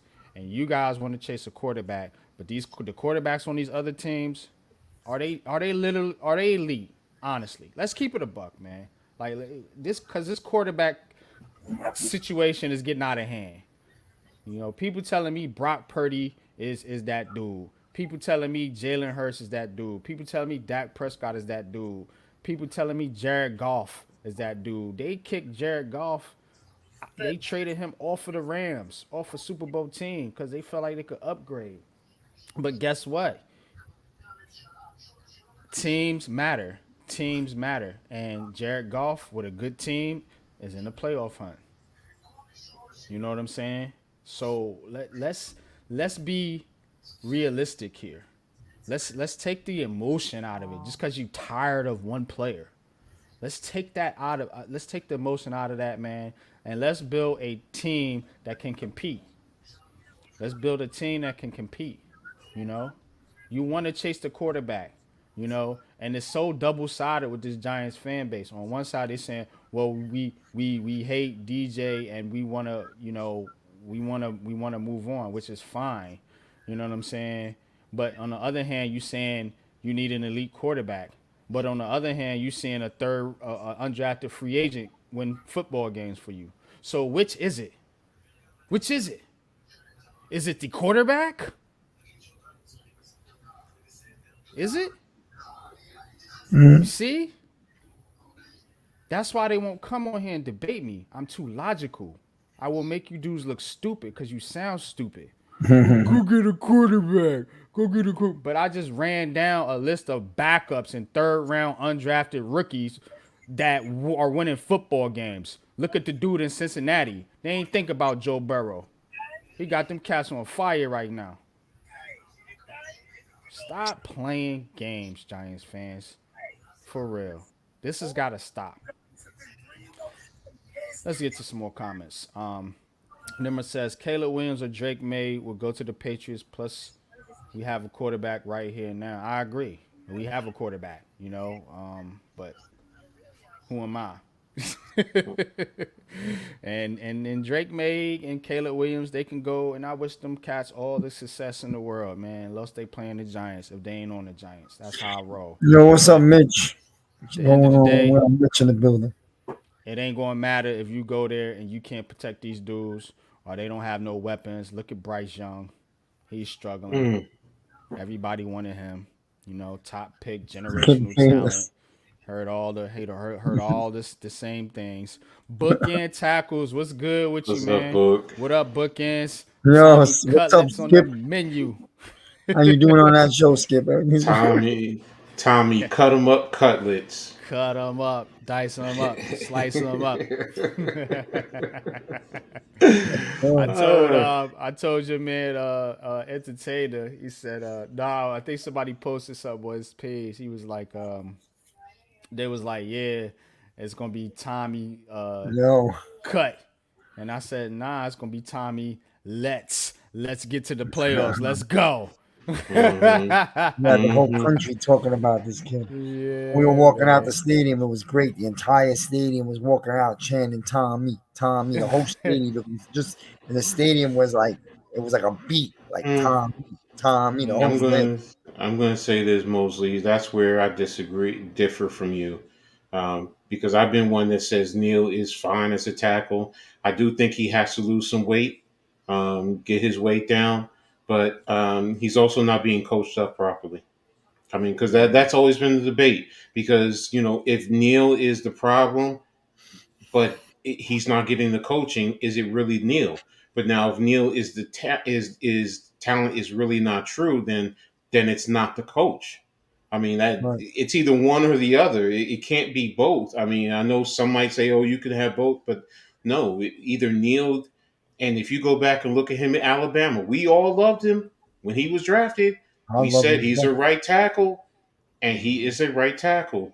Does he have to lose a little bit of weight? I think so, But I also think that if he gets coached up better, you're going to see a different player. You really will. So, yeah, Evan Neal's the one that said he stepped out the wound as a tackle. So. Mm-hmm. Kid's confident. The O-line got to go. The O-line coach, Alex, was saying it. Yeah, the O-line coach, time to make a change there. Absolutely, man. Mitch, what's good with you, man? Mitch Kofsky, man, what's up? What's up, going bro? on, Mitch? Skip Bayless about them Cowboys. All right. Congratulations, Dallas. Congratulations. Yeah. We'll see how about him when it comes January. That's all I'm gonna say. You know what I'm saying? All I'm gonna say. Coaching sucks, Alice says. I'm definitely deferring back to the side of he's a tackle. Dable got to replace Bobby Johnson. His tape at Bama was good. Yeah, I mean, look, you need this to work out. You know what I'm saying? In some way, shape, form, or fashion. You know what I'm saying? And bro.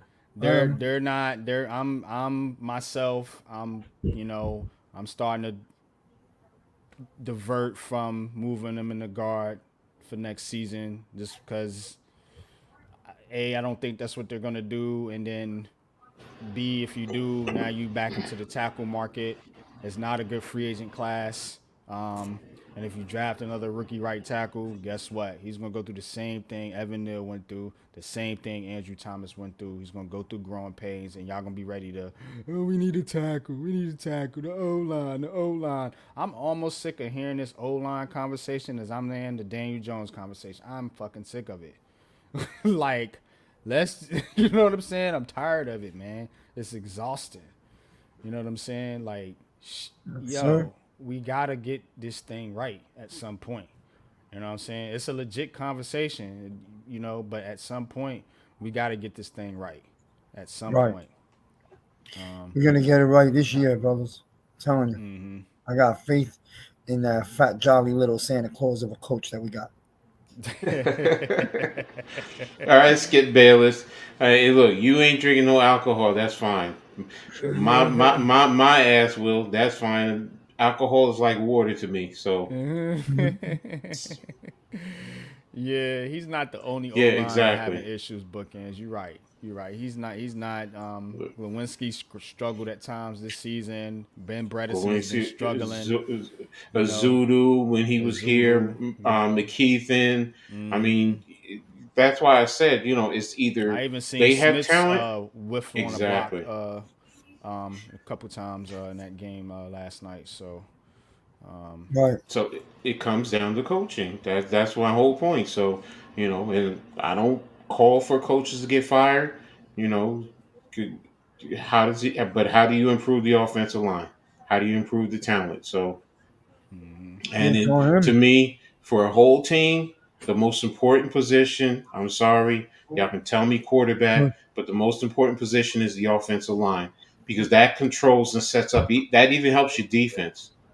Because if an offensive line is allowing the offense to do whatever it wants to do, it allows the defense to rest up. So that's the most important position for me. So, Right. everybody fucking plateau. McKeithen hasn't gotten hands on anybody. Yeah. I mean, Mike Munchak. Yeah. I don't have an issue. Munchak. Pat Flaherty is right there down the road at Rutgers, and you know what he did. So he's done wonders at Rutgers with the offensive line. I'm telling you, I'm a Scarlet Knight fan to death. So, but hey, I don't have an issue with Munchak either. Munchak is definitely an elite coach. So. Yeah, I like this comment by Bookends. You not like you can pull 3 off the street. You have to get what you have better, right? You can't keep, and this is my thing. You know what I'm saying? It's similar to the quarterback situation. You just can't. You can, but at some point you got to develop what you got. You know what I'm saying? At some point you got to develop what you got. The same people that don't want to be patient. Or some of the people, the same thing. Some people don't want to wait for the quarterback to develop. Some people don't want to wait for these old linemen to develop. You know what I'm saying? We're impatient as hell fan base. I am included in that. I am not absolving myself from criticism. Trust me. I've been one to say move Evan Neal's, you know what, into guard because I'm sick of it. You know what I'm saying? But that's the impatience that we have as Giants fans. We have to, at some point, start to and just be patient. Let's see how it plays out. You know what I'm saying? It worked out fine for Andrew Thomas. Let's hope it works out fine for Evan Neal. Ron Jeremy, that's interesting avatar there.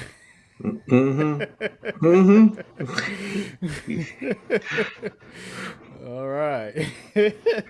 Thanks for tapping in. Make sure you hit the like button, man. We appreciate it. Appreciate you.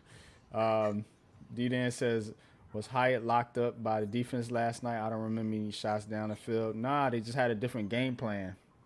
They had a different game plan, and he was running routes, and you know that's what happens when you have a deep threat. You know he draws attention. That's why Wan'Dale Robinson was getting open. That's why Daniel Bellinger was getting open. That's why Saquon and DeVito was able to eat in the run game. You know what I'm saying? So even though he's not getting the football, he still has an impact on the game. Coach, you want to touch on that a little bit from a coaching standpoint? Nah, he wasn't locked down per se by them. You said it perfectly.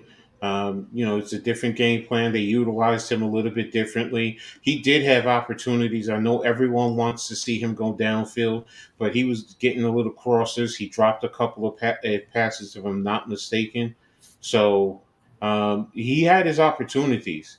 It's just and also I don't want to say that they shut him down, but the Packers play a little different defense. They play a lot of too high. So when you play a lot of too high, that takes away a lot of downfield opportunity shots. It's not locked down.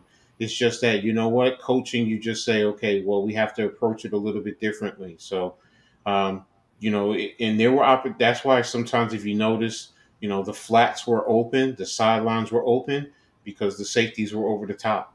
And you had two instead of single high and the cornerbacks running with the receivers. So, you know, it's Right. not. I don't attribute that to what you call it more than our offensive game plan was different this game.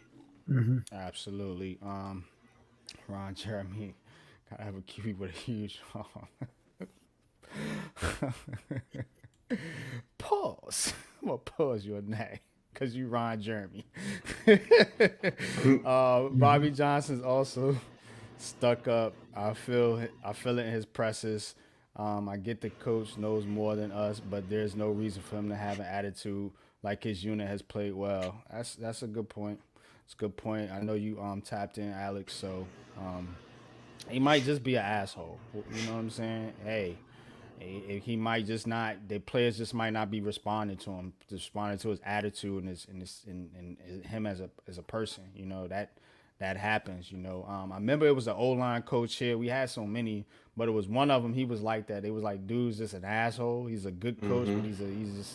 he's hard to get along with. So Hmm. some coaches just like that. You know what I mean? And that definitely doesn't bode well.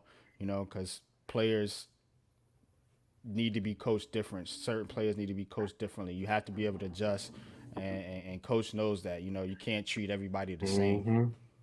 Hmm. Hmm. Just Pat. Pat, what's good, bro? Yeah, hit the thumbs up, everybody. Just go Just keep click on the like drafting. Just button. keep drafting and develop what you have. Absolutely. Um, Lamar Trying to stay says, up there, "What do man. you guys think Tell you what, of?" last night knocked me out along with That this. was rough, wasn't it, bro? Well, honestly, I ain't get home till like 2 in the morning, bro. It was just like, but it was worth it. It was a great time. I appreciate you guys for picking me up. Thank you very much. You made a special night for me. I haven't had in a few years since I moved to Florida. He knows it's been kind of dead. Mm, So this fun week up here. I'll go to Manhattan this week too and see the tree and all that and just take in New York City. I miss it so much. I'd do anything to move back here. Or pick the house up and fly it over here and just drop it somewhere here in Staten Island. It'd be perfect. I miss it. So, And being in the stadium, man, it's been a long time. It felt good. It was yeah, like just man. home, it's home. Yeah, that's how I felt, man, when I went back, man. I'm like, man, damn, I miss this place, man. Yeah, I I really seen some do, good man. games there. That was one of the best games. I've seen some good games. That was one of the best games, and it reminded me of someone asked me today, was that was the best game you were at because you got a really good game. You got lucky. I said no. 2004. You guys will remember. Eli went down the field and hit Toomer against Denver in the front of the end zone when Eli was falling backwards. Remember that? And they Hmm. won the game on the last second with that. That was great. 24-23. They beat Denver. That was a really good Denver team, too. Hmm. Yeah, so Most it's one of definitely. those two. Yeah. Alex says Hyatt dropped the pass early, but the Packers play zone, and if they mhm. played man, it'd be a different story. Wandell Robinson 8 though, love to see it. Yeah, yeah, about time, man. About time. Wandell, man, getting it in last night, man. Kafka did call a good game. And how y'all Mhm. feel about Kafka? I know a lot of people's already um, got him out the door. I don't have a problem with Kafka myself personally. I mean, he's still young, he's still developing, but you see he's putting the guys in the right position. Like I said, if you look at that game, look at what we did. I mean, and plus he's working. We keep harping on it, but he's working with a third string quarterback, and look what he's doing. The bottom line is he's using his playmaker, and he's stopping on 3rd and 2, Mhm. going spread. 4, 5, 6 times in a game, as opposed to just line up and run the damn ball, or at least keep Barkley in the backfield so you force the defense to adjust. So, but again, he's learning, and I don't have an issue. Like I said, that play that he hit Kafka for the, I mean, not Kafka, Wandale Robinson for the big play on the sideline. Go back and look at the play. You're going to see the design of the play, and you're going to say, "Oh wow, he saw that, and it was perfect. Called it at the right time." Even the flea flicker. Think about the flea flicker. Perfect time to call the flea flicker. And, DeVito put it where Wandale was the only one who's going to be able to get it. So It's been a minute since I seen the Giants run a flea flicker too. It's been a while, yo. I was like, yo, they really in their bag tonight. Trying to win this game, man. You gotta love it, man. Bookin said your blood was pumping after the win. Absolutely. Ron Jeremy says he's a Florida man too, Miss Gators. Yeah. What up? Yeah, man. Yeah. It was good times. My wife miss NYC too. No place like it. Yeah, I do. There's too, no man. place like it. It really isn't. Definitely, man. It ain't. It just isn't. It just isn't, man. New York, New York. Pat says, hell yeah, I was sipping Henny with my big bro in the family. I called it, Miz. Eli the Tumor was amazing. He said I was Oh, yeah. 16. I'll never forget Yeah, that. bro. Oh man, I'll never forget that. Stadium was shaking. That was a good Denver team. They were one of the best teams in the league. So that was an upset, a big one. Absolutely. Shockey was on that team. I remember that. So yeah, A little bit yeah. more time. I don't know. I don't know what they're gonna do with this coaching staff. I don't know. I feel like there is Bobby Johnson got to go. I think we all know that. They definitely need to I feel like search for other options. I'll just put it like that. Now with Kafka, I was on the fire Kafka train, but the more I look at it, I don't know, man. They might be able to really do something with better talent, but they do need to start to establish identity. You can't be this drop back passing team in the NFC East. I just don't think it's gonna work. At some point, I think you need to, figure out your identity, man, and really establish your philosophy as a coaching. You know what I mean? So now maybe they not really on the same accord like we think. You know what I'm saying? That's possible. So it is possible they just might say, hey, look, best of luck, but it's not working. I want to bring in somebody that is a little more in line with my philosophy. Not saying they not aligned at all, but you know what I'm saying, more on the same page. Because I feel like Dable and Shane are in lockstep. And that's what I like about them, that pairing, because they're on the same page. And a lot of times we've seen the general manager and the coach not be on the same page. I think we've seen it with Coughlin and Jerry Reese. I think we've seen it with Gettleman and Judge. So, but with these two guys, I feel like they are on the same page. They are pretty much in lockstep, as they say. But with that offense, it's too erratic. You have to make a significant change there. You know what I mean? If you're not going to change the quarterback, you're going to have to, you definitely got to work on the O-line. We all know that. But if you're not going to change the quarterback, you need to get a better scheme in here. You know what I'm saying? And do some different things, you know what I'm saying, with this offense, because it ain't working. It ain't working. We love the good story, the good feel-good story, man. But when you going up against Dallas and Philly and these powerhouse teams, I don't think it's going to look like it looked last night. I think it's going to be a lot worse. You know what I'm saying, Coach? Exactly. So. But all right, let's move on to the Yankees, and then we're going to get in the coach's corner here. Because not gonna be on here all. How you feeling about this Yankees trade, man? You hear about the big news, man? Juan Soto, man, Yeah. getting traded to the Yankees, man. Hopefully they can get this Yamamoto, this Japanese pitcher too. Although I do think the Dodgers are making a heavy play for him with this Shohei Otani Mhm. contract here. Uh, yeah, that's crazy, man. That is that is crazy, man. You know what I I don't even mean? need. We need that. We don't need that guy. I'm not paying that guy whatever money. The Dodgers are out of their minds with the money they're paying, man. They gotta. That's gonna. They're crazy. It's gonna hurt them. But um, you got Soto, Judge. You still got Rizzo, and I'm maybe one of the few believers, but I'll make a prediction right now. I told people. A lot of people don't want to jump on my train with me, but Stanton's training differently. He put down the weights. He's got a personal trainer. He's been losing some weight. He's doing yoga, flexibility. And if you could get him back healthy and use him as a part time guy, I guarantee you he's going to have a big bounce back year. 30 plus home runs, 100 ribbies. He doesn't got to play every day. He could be a DH. You throw him a bone every now and then, let him play the field. But he can have a lot of rest in between. But when you put those four hitters together, it should be dangerous, man. I don't know. You know what I mean? Hmm.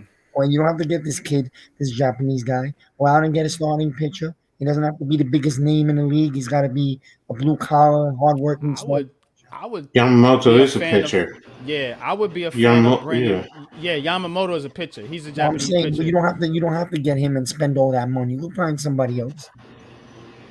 Yeah, he gonna cost you about 300 million.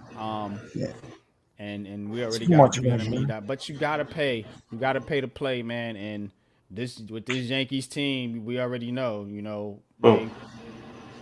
Go ahead, coach. no, no. Finish what you're saying. Finish what you're saying. Yeah, nah, I think I was gonna say we could possibly bring back Jordan Montgomery. That could be a plan B. You know what I'm saying? Bring him back in, man. But they gotta get somebody else besides Garrett Cole, bro. They have to have somebody else Yeah, besides Cole. yeah, Yeah, they gotta do something because it ain't gonna matter. Because when you get into the playoffs, you already know pitching dominates in the playoffs. You know what I'm saying? It's not the home runs. It's pitching, man.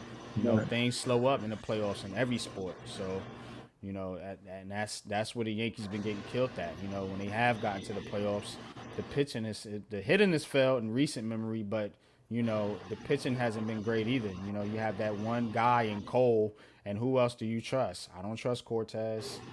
Damn sure don't trust Rodon. Like Severino's out of here. He's a Met, so I don't know. I don't know where else they're gonna look for to get this second pitcher, man. This second ace pitcher that we need to compete. Well, Go ahead, coach. my thing is this. Okay, I mean, if Yamamoto is it, and the Dodgers. See, the question I have is, did the Dodgers show us? Well, I don't want to say a new strategy because which the Mets did it with what's his name technically, because when he was Oh, still back in the playing, day, Yeah, Bobby yeah, I'm Bonilla. Bobby sorry, guys. I'm Bonilla. going to So bounce Yeah. out and come back. All right, I'm you sorry. I apologize. I'm going to bounce out and come back after. If you're Okay. still on, mhm, they need me okay, upstairs. All no right, you problem. got it. But if you they did it with Bobby Bonilla. I mean, they would whether it was they're paying whatever the million, but they deferred the money, and that's money that is it on the books or is it coming from a different area within their business? So if you do sign Yamamoto, is that another possibility that you could do, to circumvent? Because when you hear the Dodgers did it and then they're deferring $680 million and only paying this man $2 million against the book, it's like, wait a minute, what? So is that a new strategy teams are going to be looking at? So could you do that? I mean, yeah, we need to know more. I need to know more of, how it's accounted financially later when it hits your books. But from my Mm. understanding is after, the 10 years, they're just going to be paying $68 million a year on from his contract for 10 years. Yeah, they're And gonna that's spread what it out. Yeah, over the exactly. over the next 10 years. I So, guess that's how and it's gonna then work. if it So is, if it essentially, he does, has a 20-year contract. exactly. Pretty But now, much. if it does go against your salary cap, don't forget salary cap is going to be raising. So in another 10 years, will that $68 million be a minuscule amount? Or not? I don't want to say well, it will not be that detrimental as opposed to like right now. So and then of course the tax penalties. So it's like, where do you go? What do you do? How does it play out? So it's interesting to see where they're going with this. So yeah, Chris, Clark is a fourth starter. He Mm, definitely is. So, and that's the thing, if you yeah, get a we kid need or a number whoever, two though. if Yeah, you we get a need a number number two, two. it's going to push all the other guys down, which now solidifies your lineup and makes it a whole lot better. So, Mm, I'm real interested. Alex, if you're there, if you know about this, tap in and let us know. Because mm, it's intriguing. When I saw that, where what's called went to the Dodgers, and then they released, oh well, they're deferring $680 million. I was like, that's crazy, that's bro. crazy, That's and then crazy as hell. and they're going to basically pay out after 10 years, whether he's on the roster or not. It's like, whoa, that's a crazy concept. But now, did they open the door, or did they were they smart to show everyone there's an alternative measure to circumvent your salary cap and how you can play it and do certain things? I'm interested because now if Cause that's the it's case, totally legal. Yeah, yeah, there's exactly. no It's there's nothing you can say. It's say totally legal in the rule books. It's not a violation of what they doing. People might not like it, but it's legit. And let's say we don't do that for Yamamoto. The other option is Soto. We're trying to get him to come here. So could you Cause he see gonna the cost Yankees? 500 million Exactly. around So about. Yeah. could the Yankees say, "Well, we'll give you the five, and we can defer some of the money and blah blah blah blah blah." Hmm. So, and he's only 25. Yeah. So, so it's like, right now I'm just so intrigued, and it's like, okay, well, this a new trend that it can't happen in the NFL because that's a hard cap, but you wonder about the NBA, but don't forget the NBA does have a softer cap. So, if they don't have the rules in place, Hmm. I would somebody in the NBA make an effort? I don't know. I'm just, like I said, I'm intrigued. Strategy like that just says, "Whoa, okay, it opened my eyes." Of what can you do? How does that allow you to really help your team? Because right now the Dodgers with what you call it, maybe they get Yamamoto because they bring him in. They already have one Japanese player. He's on the West Coast, close to the Japan. I wouldn't be surprised right Yeah. now. That's So, what they trying to do, coach. I think they trying yeah. to they trying to lure him in. That's why Otani was like, "Look, I'm gonna push my money down the road. Hmm. Go get my man's. You know what I'm saying? Let's go get this chip." Exactly. Cause I think that's what they trying to do, man. So it would not shock me at all if they do get Yamamoto. As a Yankees fan, I do not want that to happen. You know what I'm saying? Cause that team gonna be woo, Yeah, I know. I know. man. It, Gosh, oh my, you it's got. it. And Go remember, ahead. Otani is a pitcher too. He's Hmm. not gonna pitch next year, but he can be. Yeah, he's a lights out pitcher too. So it's like you got one player that can be the top of his game, and that's rare, man. That's rare, man. That's rare, Exactly. man. So hey, look, I'm hating, but not hating because I totally get it and I totally understand what they're trying to do. You know what I'm saying? They trying to load this team up so they can go get a couple Mm. World Series. Good point, You know what Chris. I'm saying? Before Good time's point. out. Says I like what I saw from LeMay in the second half. I like him in the leadoff spot. Yeah, Soto can lead off too. I think he can lead off too. He has that ability, so we're gonna see, man. It's gonna be real interesting, man. It's gonna be real interesting moving forward this baseball season, man. I just want to see what the Yankees are gonna do to follow up, because it's an arms race right now. It's an arms race between the Yankees, the Dodgers, you know, the San Francisco Giants are in the mix. You know, you can't count out the Mets. So it's a race for this Yamamoto kid, man. So we're gonna see, man, who comes out on top.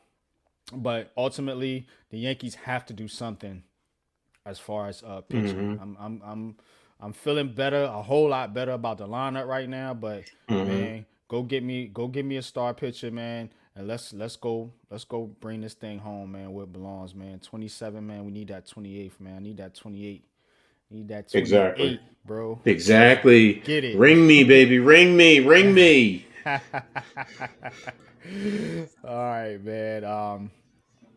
We at 2 hours now, so we're gonna get in the coach's corner and we're gonna wrap this thing up. And then Mar says, I wouldn't lie, I've been screaming that we should move Shea Tierney upstairs as the offensive coordinator, but after last night's victory, Mike Kafka, I would still keep. I'm not going to hate if they bring back Kafka. It wouldn't be my preference. That's just my personal unpopular opinion, as I like to say. Y'all hit that like button. I personally wouldn't necessarily bring him back because I feel like you need to do something different on offense. Pat says, yeah, we need that weapon as a route runner to get the chains moving consistently. Absolutely, man. We need a possession type receiver. We've been saying that, you know, somebody that's going to go up and get the football. You got your slot guy and Wandell. You got your speedster and Hyatt. Go give me a possession receiver. Go give me somebody that's going to fight for the football, you know, red zone threat, so on and so forth. So definitely like that, man. Like that philosophy. But Coach, ready for Coach's Corner? Yeah, I'm ready. All right, man. We're going to get in the Coach's Corner, man, and we're going to wrap this thing up. Appreciate each and every one of y'all for joining in. Before I get in the Coach's Corner, man, just want to shout out Go Travels, man. Go Travels, definitely for all your sports travel needs. We are sponsoring this NFL draft event coming up here in April. A lot of draft talk and spaces right now, so why not pull up, man? Why not pull up? We make it very affordable for people, you know, to come to the draft, man. It is a awesome event.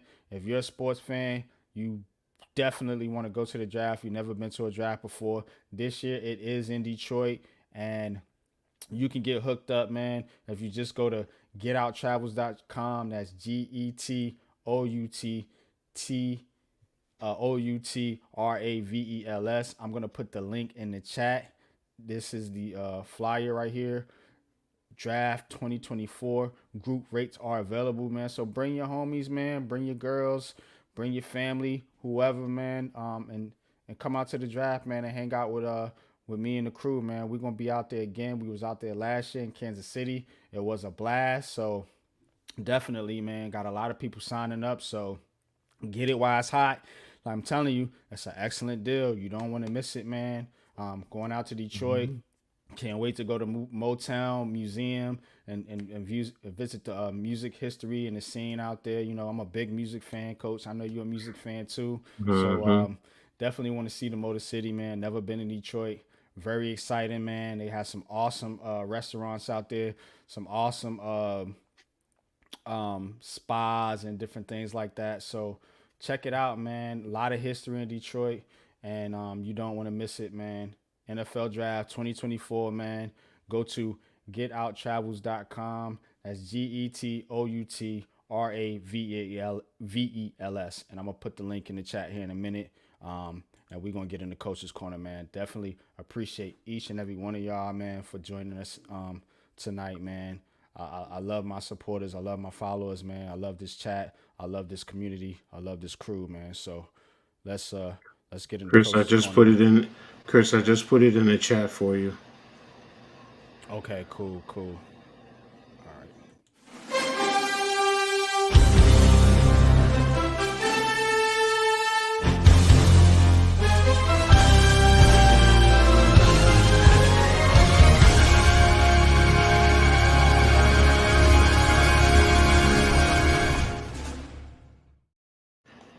right, NYG. Thanks, bro. Appreciate it. What's going on? Thanks to everyone for being here. This is Coach's Corner, where I give you, the touching on women's sports, college sports, some of the things for the local area. Right now, today, I'm going to be focusing on Syracuse and Rutgers University because those are the two most popular teams, the biggest teams in the area right now, and both teams are headed to the bowl game. So I'm going to start with with Syracuse, and I'm actually going to start with their women's basketball team. Right now, in women's basketball for Syracuse, their overall record is 8-1. So they're starting out to have a pretty decent year. They just beat Ohio, the Bobcats, Ohio University. They beat them this past Saturday, 82-62. So it's a pretty a nice win.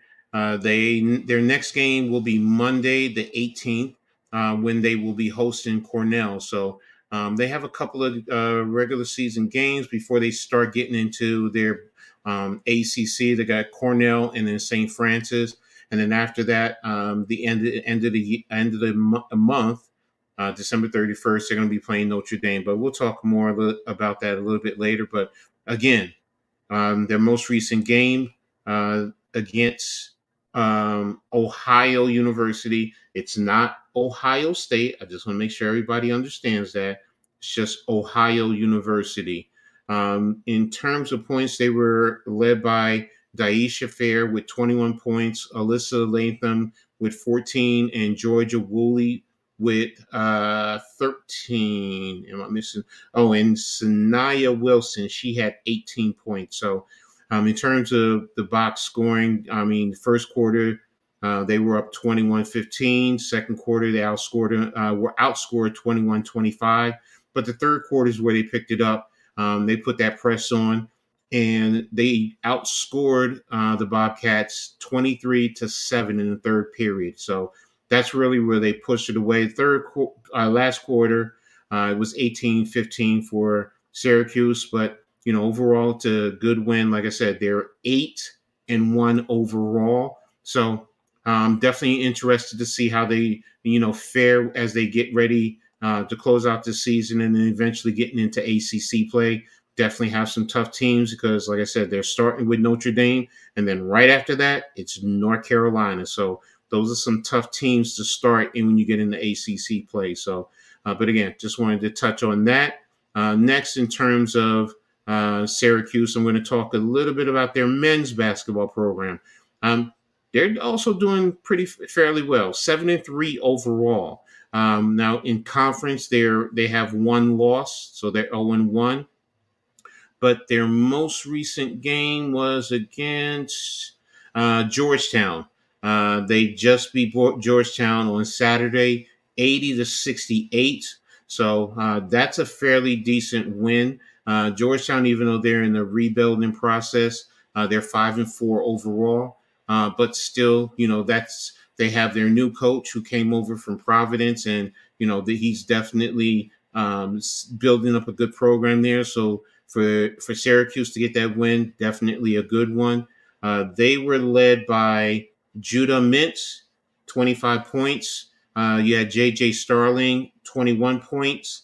And then you also had Quadir Copeland with 14 points. So in terms of the quarter breakdown, it was 35-14 in the first half. Second half, they really pushed the envelope, and that's where they outscored Georgetown 45-34. So it's a good win for them, to beat Georgetown at home, down in D.C. That's the other thing. It was down in D.C. at the Capital One Arena. So to go on the road and beat Georgetown, definitely a good win. So congratulations, 7-3 overall. And let's see, the closeout there. Let's see. Their next game is actually Sunday. They're going to be playing down out in South Dakota, Sioux Falls, South Dakota. They're going to be taking on Oregon. So that's going to be Sunday at 1:00 on the CBS Sports Network. So they're going to be then closing out the regular season against Niagara.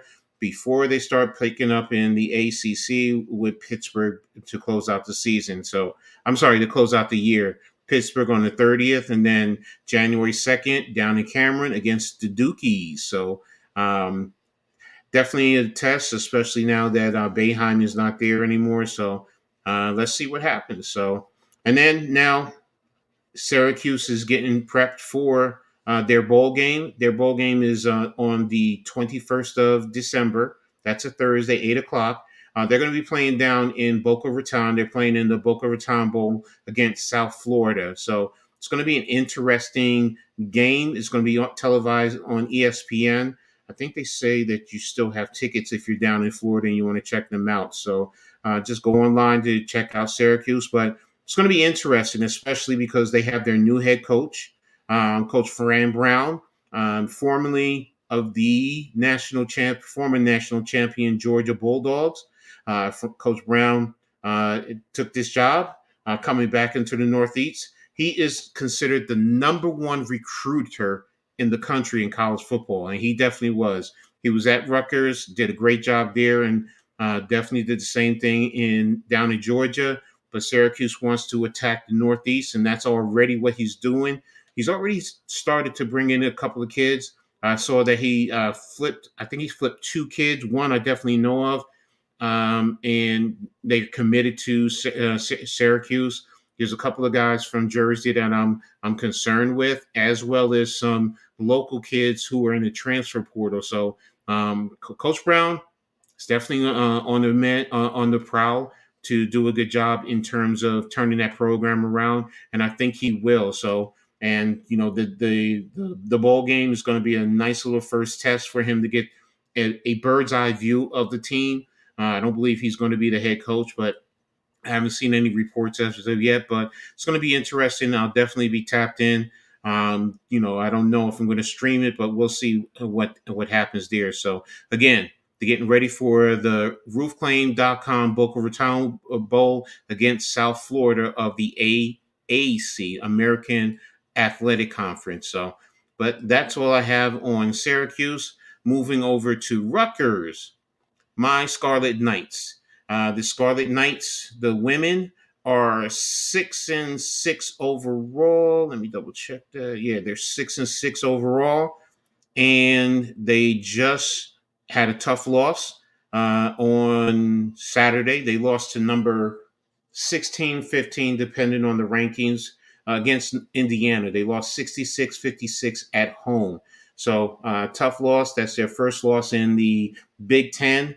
But tomorrow they travel down the road into Princeton to take on the Princeton Lady Tigers. So it's going to be a big game and in terms of that game. So I'm going to try and tap in. I think it's going to be on the Big Ten Plus network. So interesting in the game against Indiana. Let me check out the box score. They were led by, Kayleen Smichael, their super sophomore, 19 points. Antonia Bates with 11 points. One thing that I did notice, Antonia last year, she was playing more of a wing position, but Coach Cole has moved her to the point guard, and it looks like she's working with her there. Also, Destiny Adams scored 10 points, and Cassandra Brown had 10 points. So still a young developing team. They're developing. They just now last year was playing the whole season with 8 players. This year, 8 scholarship players. This year they're up to 12, and they're still building. But Coach Cole is doing a good job in terms of getting this program headed in the right direction. In terms of the breakdown, to start the game, Rutgers actually was up 10-9 in the first period. Second period, Indiana outscored them 18-12. Third period, it was 22-19, and the fourth period was 17-15. So it was a steady grind, a steady build up to the 10-point win for Indiana. But Rutgers was there for the most part. It's just they're still in that phase to rebuild the program. So again, something I'm going to definitely keep an eye on. going forward in terms of the women's basketball program. I am hoping for more, but we'll see how it goes. In terms of the men are overall 6-3. Now it's been a little up and down to most fans. Last week, they ended up getting their second loss where they went down to Winston-Salem and lost to Wake Forest, 76-57. It just was not a good game. No one played well, not even Cliff. He definitely had a bad game. But on Saturday, they played the Garden State Hardwood Classic. That's their big rivalry against Seton Hall, and they rebounded. Now, they won 70-63.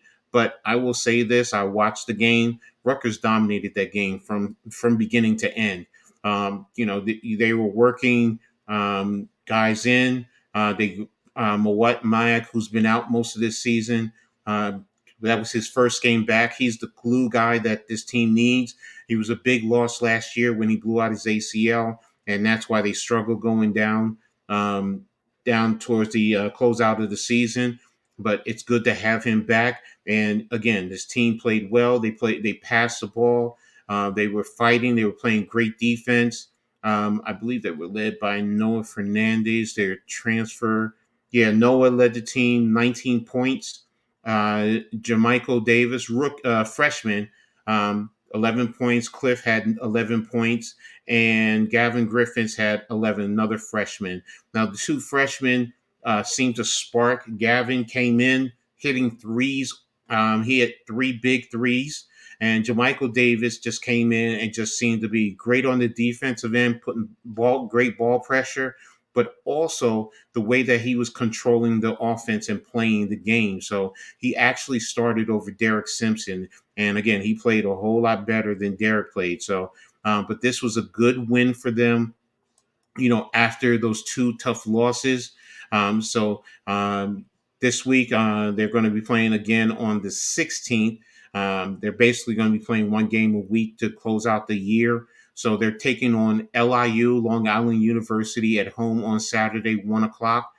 So that's going to be on the Big Ten Plus. So I'm going to try and tap in to watch the game as much as I can. I'm going to be swinging around. There's going to be some college football games that I'm going to be checking into. So, and then the following week after that, we'll get more into that. They're going to be taking on Mississippi State in Newark at the Prudential Center. So, but overall, Rutgers is 6-3. They're just trying to close out the season before they kick into their Big Ten season, which is going to be a tough gauntlet for them beginning at the beginning of January. So, and then in terms of the football, Rutgers is just preparing for their bowl game. Their bowl game is going to be the Bad Bowl Mowers Pinstripe Bowl. That's actually the 28th, Thursday, 2:15 kickoff. And it'll be at Yankee Stadium. So great if you're in the area. Go check out Rutgers, the local area team. Let's go ahead and paint that stadium scarlet. And they're going to be taking on Miami, for those of you who don't know. The U, yes, Miami University from down in Florida. So it's going to be a great game that we're looking forward to. Rutgers is doing a great job. Quite a few kids who had the ability to move on, going to the NFL, are coming back. They even are bringing back Kyle Monangai. He was the Big Ten's leading rusher this year. So it's a great to see him coming back. They just brought back, I believe it was, let me double check. I believe it was 9 kids who said that they're coming back. It was Holland Pierce, Aaron Lewis. You had one of your linebackers, waiting on 2 of our defensive backs to decide to come back. One of our offensive linemen has already committed to coming back next year. So bottom line is Rutgers is bringing back a lot of guys from this year. Yes, it's a 6-6 year, but this team tired out going down the final 4 games, which is why the record is what it is. But it's a great opportunity for them to play at home, to shine, to have New York City behind them, and actually to have more of the local recruits see them and get tied up and get into the Rutgers football program. So a lot of the kids on the 20th, I believe, they're going to be is the early signing period. So I'm going to be checking into that also to see between Syracuse and Rutgers who's tapping in and who's signing early. So again, just pretty excited, happy, ready for these bowl games to start. Actually, the first ones are going to be the first bowl games are actually going to be starting Saturday. I mean, I've been following the playoff games for the FCS, the lower level. Saw some great games. Shout out to Albany, the University of Albany. They went out to Idaho and took on I believe they were number 4 Idaho in the country in FCS.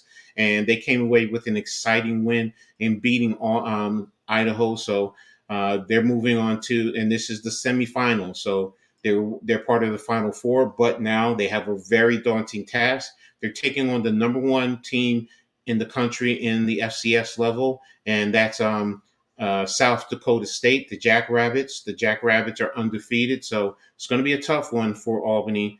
But hopefully they're going to be well prepared and ready to go. But that's also another local area team that I just wanted to rep out, especially with what they're doing. I'm going to be tapped in.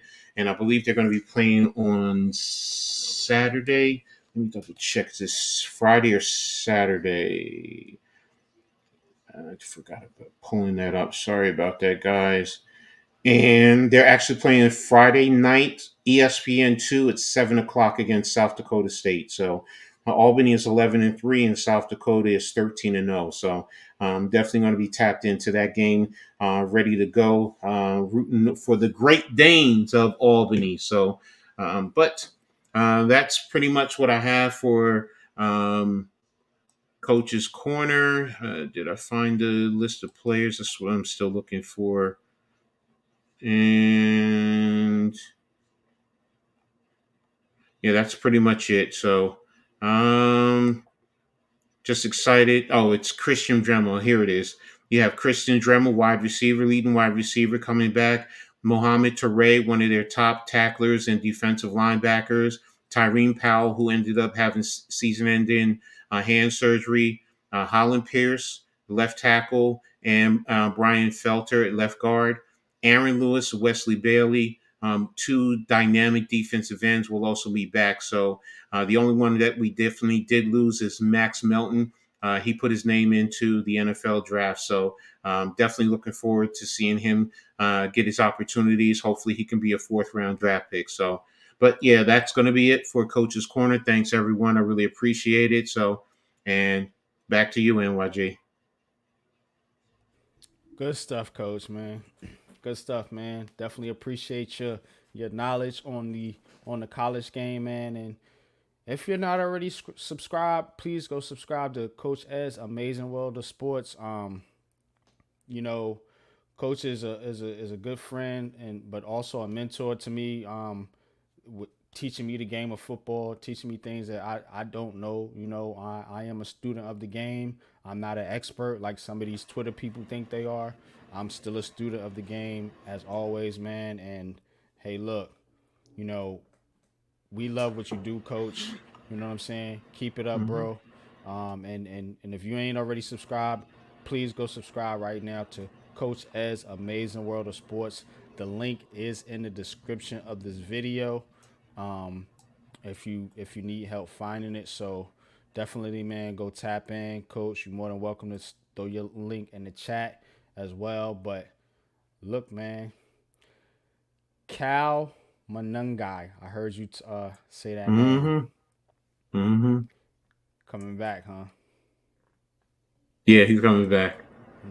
Okay. Definitely coming back. He's not going on to the NFL right now. So if you haven't watched it, he's a monster, man. Yeah, he's nice. I mean, he runs very well. He runs tough. If you follow the Chiefs and you see Isaiah Pacheco, think about a shorter version of Isaiah Pacheco because he's about 5'9". Pop is about 6 feet, 6'1".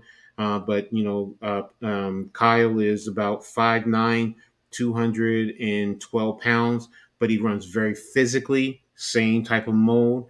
Um, Even blocks the same way in pass block. So definitely is someone very elusive in terms of how he runs the football. He definitely will make guys miss, but he'll also lower his shoulder and put it right into your chest. So he's definitely a running back that I'm ecstatic that he's coming back. Because of what he wants to do and for this university, because he said, number one, he's coming back because he wants to play in the bowl game. Mm-hmm. And the other thing is that he wants to set a standard for this university going forward. So to help bring That's it back big. to where Rutgers was before Shiano left the first time. So, but hey, it's big. Holland Pierce, big kid, 6'9", 300, and they say 330, but I think he's closer to like 350. But 6'9". yeah, when he came to Rutgers, he was over 400 pounds, and he's totally Mm. transformed his body. He's, someone who, he's going to be, if he's drafted, he's going to be a late round draft pick, but he's going to be a project who you can continue to work. He's worked and done wonders. He was a right tackle, but switched to left tackle this year, and has done a masterful job, wonderful job. So, um, again, I can't speak highly, and I can't give these kids enough praise, for what they've done for this university, how they're committed, how they believe in what Coach Shiano is doing, Yeah. and how they want to help this university as well as Jersey. A lot of these kids are from Jersey, and they want to rep Jersey, or the area, and help get the kids to come in here. That's why this is critical, especially with the hiring of Coach Fran Brown up in Syracuse. So, um, and that's why I'm also ecstatic, because if Syracuse and Rutgers can put a hold on the Northeast and really do well in their respective conferences, it's just going to help make it that much better, in the Northeast in terms of football. And, Yeah. and that's what I'm looking for. So, but We yeah. need that in the Northeast, man. I mean, Mhm. wouldn't it be good if the Giants and Jets can, particularly the Giants can get some of these kids that's in their own backyard, you know what I'm saying? Exactly. And That are that's actually the whole good. thing. Yeah. Mm-hmm. So these kids go to high school. They look at DeVito. Yeah, okay, he went to Syracuse, local program, but Mm-hmm. now he's playing in the NFL. So these kids can do the same thing. You're playing in Jersey. In New York City also, because What was Shiano that is. quarterback we had from Syracuse a while back? Played up under Eli. I remember that dude. They drafted him like in the fourth round, I want to say. He never really got on the field Yeah, I though. know what you're talking about. I just can't remember his name off the top of What my was that head. dude's name, man? What's up, Big Fan Breezy? Thanks for tapping in, bro. Breezy, where your man's at? Leaf, I'm looking for him, bro. Oh, Ryan Nassib. Thank you, Chris. Thank Nassib, you. Nassib, yeah, there you Yeah, go. thank you. Appreciate that, bro. Appreciate putting that in the chat for us. But yeah, again, that's what I'm looking for this whole area, man. And those who know me know I'm big on Rutgers, so that's what I Yeah. love. It's either Rutgers or the school I played for, little D3 school in Jersey. But those I will always talk about highly. But for Syracuse, local area, I even talk a little bit sometimes, about the schools, in Long Island, that are playing football in like Long Island University or Monmouth down the shore, and even Princeton. I follow all Jersey teams, Mm-hmm. college football teams. I follow Jersey college football. Mm-hmm. So, Jersey high school football. I just believe in this region. New York, is starting to build up. I've even coached on the minor league semi-pro level, and I've coached guys throughout this whole area. So Jersey, Long Island, New York, Long Island. So I just believe in this area, and you know, if Rutgers and Syracuse are playing in bowl games every year, and if one day they could ever It would be my ultimate dream. I know it's a long one, but hey, if they could meet up in the national championship, that would be the Yeah, ultimate. man. That That would would be be special, man. That would be special, man. Definitely for this area, man. You know what I'm saying? So so. shout out to Rutgers, man. Shout out to Syracuse. You know what I'm Hmm. saying? And definitely, I'm a fan. I want to see him do well. Even though I'm technically a UNC fan, but I always root for NYC, man. Now, that's why we do this show. I don't hate no New York team. I have my favorites, but I'm not biased towards any of the area sports, man. So we always support what's in our backyard. You got to. I gotta You got remember to. next week. I gotta remember next week to give an update on the Liberty. I know in the draft they just did the draft lottery, and the Liberty ended up with the 11th overall pick. But I gotta Okay. double check. I gotta double check what the ladies are doing overseas internationally because I forgot. I said I had wanted to do that and I forgot to look it up. So, but yeah, I'll have that for next week. Okay. Bet, man. Y'all tap in next week, man. Coach gonna give you an update on the ladies. Yeah, you know I love my Liberty, so definitely. So, Big time facts. Yeah, he ducking Breezy. He ducking, man. Leaf is ducking me right now, bro. I've been looking for him since last night. I can't find him. He's MIA. Put an APB out for him, bro. I don't know where he is. He's ducking. His team lost, and now we can't find him, bro. He was in all my chats all week long, talking that you know what. Now I can't find the homie. Where's he at? I need to go check on him, bro. Hope he all right. Shout out to Leaf though, man. Shout out to Breezy, man. Shout out to everybody in the chat, man. Appreciate all y'all coming through. Chris, man, appreciate you, man. Definitely, man. Shout out to you, man. Definitely appreciate you tapping in, man. You already know, man. Big fan Breezy. That's my bro. If you ain't subscribed to Big Fan Breezy and you're a Brooklyn Nets fan, I don't know what you doing with your life. For real, man. This dude got it covered from A to Z. All Brooklyn Nets, all day, every day, bro. Excellent content creator, man. Love it. Rafe, look, man, I know you was trying to get on the show, but I distinctly stated that I was only letting Miz on the program tonight. So not trying to be you know what, but when I say something, I mean it.